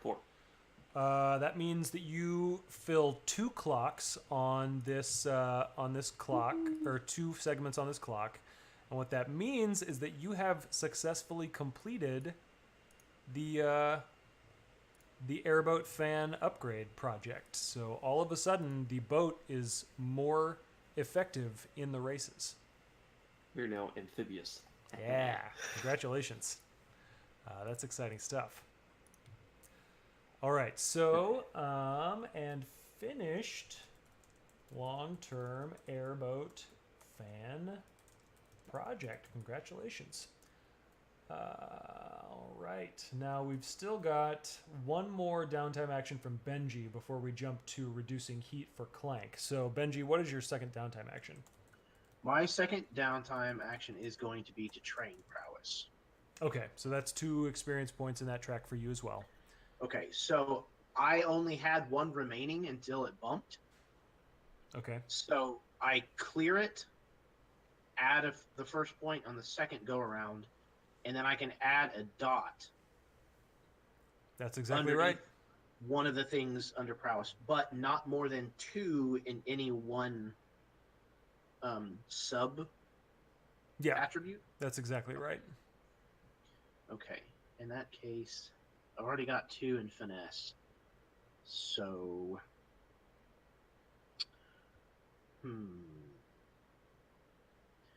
I think I'm gonna go with skirmish. All right, cool. Makes you a little bit more of a tussler. I like it. Yeah, I think some of the exchanges I had over the score might have taught me that I need to do that a little more. Mm-hmm. Yeah, you need to be ready for tussles. And then I would also like to spend a coin to reduce heat, although I think I'm going to do that out of my own pocket, unless we just have a whole bunch of monies. Sure. Well, what we should We have- do is let Clank roll before you decide to spend coin. Because True. Yes, if he okay. clears it all by some miracle, then you don't need to actually do that. Great point. So, Clank, why don't you go ahead and spend that coin, and then what action are you taking to reduce this heat that's accumulated? So I can take any action, and I just have to justify it. Yeah. Um.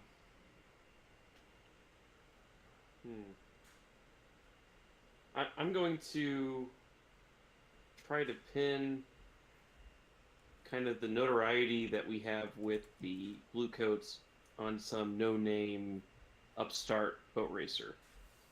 Okay. And so what I'm going to do is kind of sabotage a boat or lead some people to a boat that makes it seem like that was used in something that we did, but it was really us, but it makes it look like it was them. Okay, so this is like a... What action is this? I think it's a tinker. Like, that's a fine modify, right? Like, I've modified something and using, I don't know, the electroplasmic devices around the city to my advantage. I like it.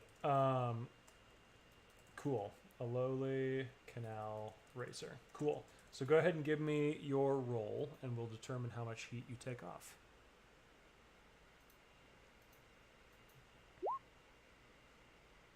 Is that 5? Yes. All right, so 5 means 2 ticks off of the heat clock, so I think that takes you from 5 down to 3, right? Yes. Nice. Okay, so we do still have 3 heat. Benji, do you want to spend coin to try and reduce it? Baron had also said he was planning on doing that, so I don't care which one of us attempts it next. So you had mentioned that you were going to pay from your own pocket, and I know Jonathan doesn't Yeah. actually have any coin. I'm spending from the group coffers, so if you want to go first. Okay. Cool. Yeah, let me subtract the coin first. Oh, it doesn't like me taking those away. So I have to clear it, I guess. You just have to click the one below whatever your current total is. Oh, Yeah. I see. That Yeah. makes sense. It's a little... That's the most unintuitive part of the sheet, if you ask me. Okay, so reducing heat.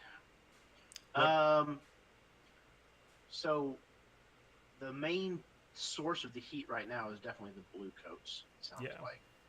I think so. So let me see here. Mhm.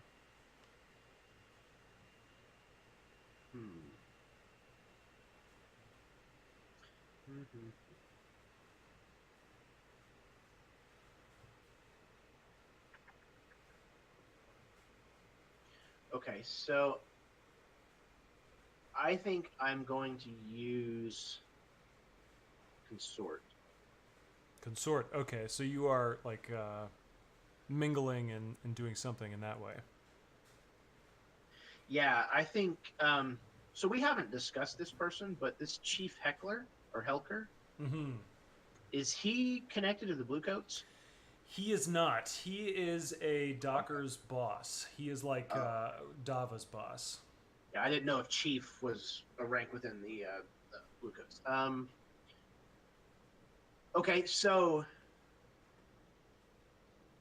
with consort, do you have to rely on an established NPC, a contact or whatever, or can you invent additional No. ones? I mean, you can invent additional ones as much as you want. Yeah, sure. Okay. So I think somebody in my family might actually have. Okay, my family has actually been relatively regular on donating to the Bluecoats. Cool. So I'm actually going to go to Dear Dad, and I'm going to see if he'll lean on the Bluecoats a little bit to get them to back off of us. Cool. I like it. So go ahead and give me that consort roll then.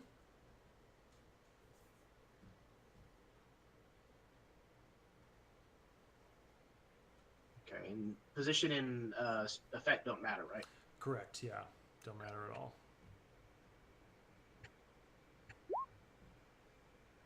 3. A 3. So that is one more tick. So we go down from 3 to 2 heat. Now, Jonathan, are you interested in trying to work off some of this heat as well? You guys think I should?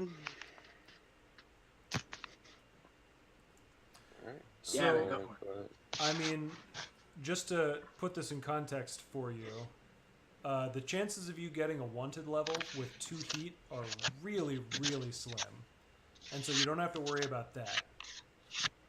Some sort of crazy noise is going on in the background.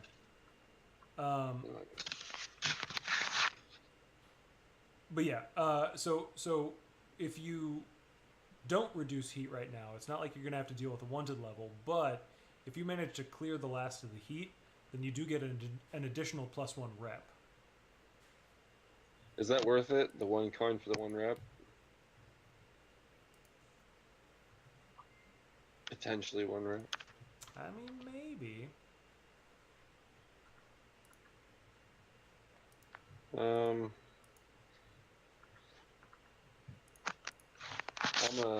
gonna skip it. I'm not gonna do it. Okay, cool. So you're just gonna live with the 2 heat then. I think that's fine. So we have now handled our downtime phase. We are primed and ready for the next session. And so we will go ahead and get out of here. But first, let's do some outros. So let's start with you, Baron. Thank you so much for playing. Why don't you remind us where we can find you and what it is you do? Well, the gratitude's all mine. Thanks for having me. I'm Baron. I played Jonathan Black, the information hunter. I can be found over at RWD Gaming over on YouTube. We got a couple live plays. Come check us out. Other than that, I'm having a great time playing Blades in the Dark. The whole system of NPCs that gets worked in here is really entertaining, and I'm having a great time. So thanks for having me. Good. Yeah, we're glad to have you, man. Next, let's do Jeremy. Hello, everybody. Once again, I am Jeremy. I've been playing, well, I just had a brain fart. Benji over stream. So, yeah, I'm with the YouTube channel, the Erasmus Expeditions, where I run a lot of live play games, and I've started putting out some other content as well.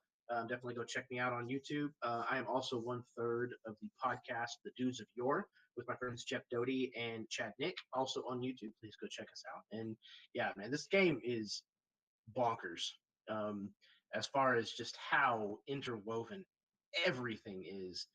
And for one, I'm enjoying the hell out of it. It's just a really interesting setting, not one that you see a lot, and it's just a very enjoyable setup. And secondly, I have to applaud you, Eli, because like keeping all of this straight. I know as a GM myself, this has got to be just complete and total bananas on your part. So, hands to you, sir.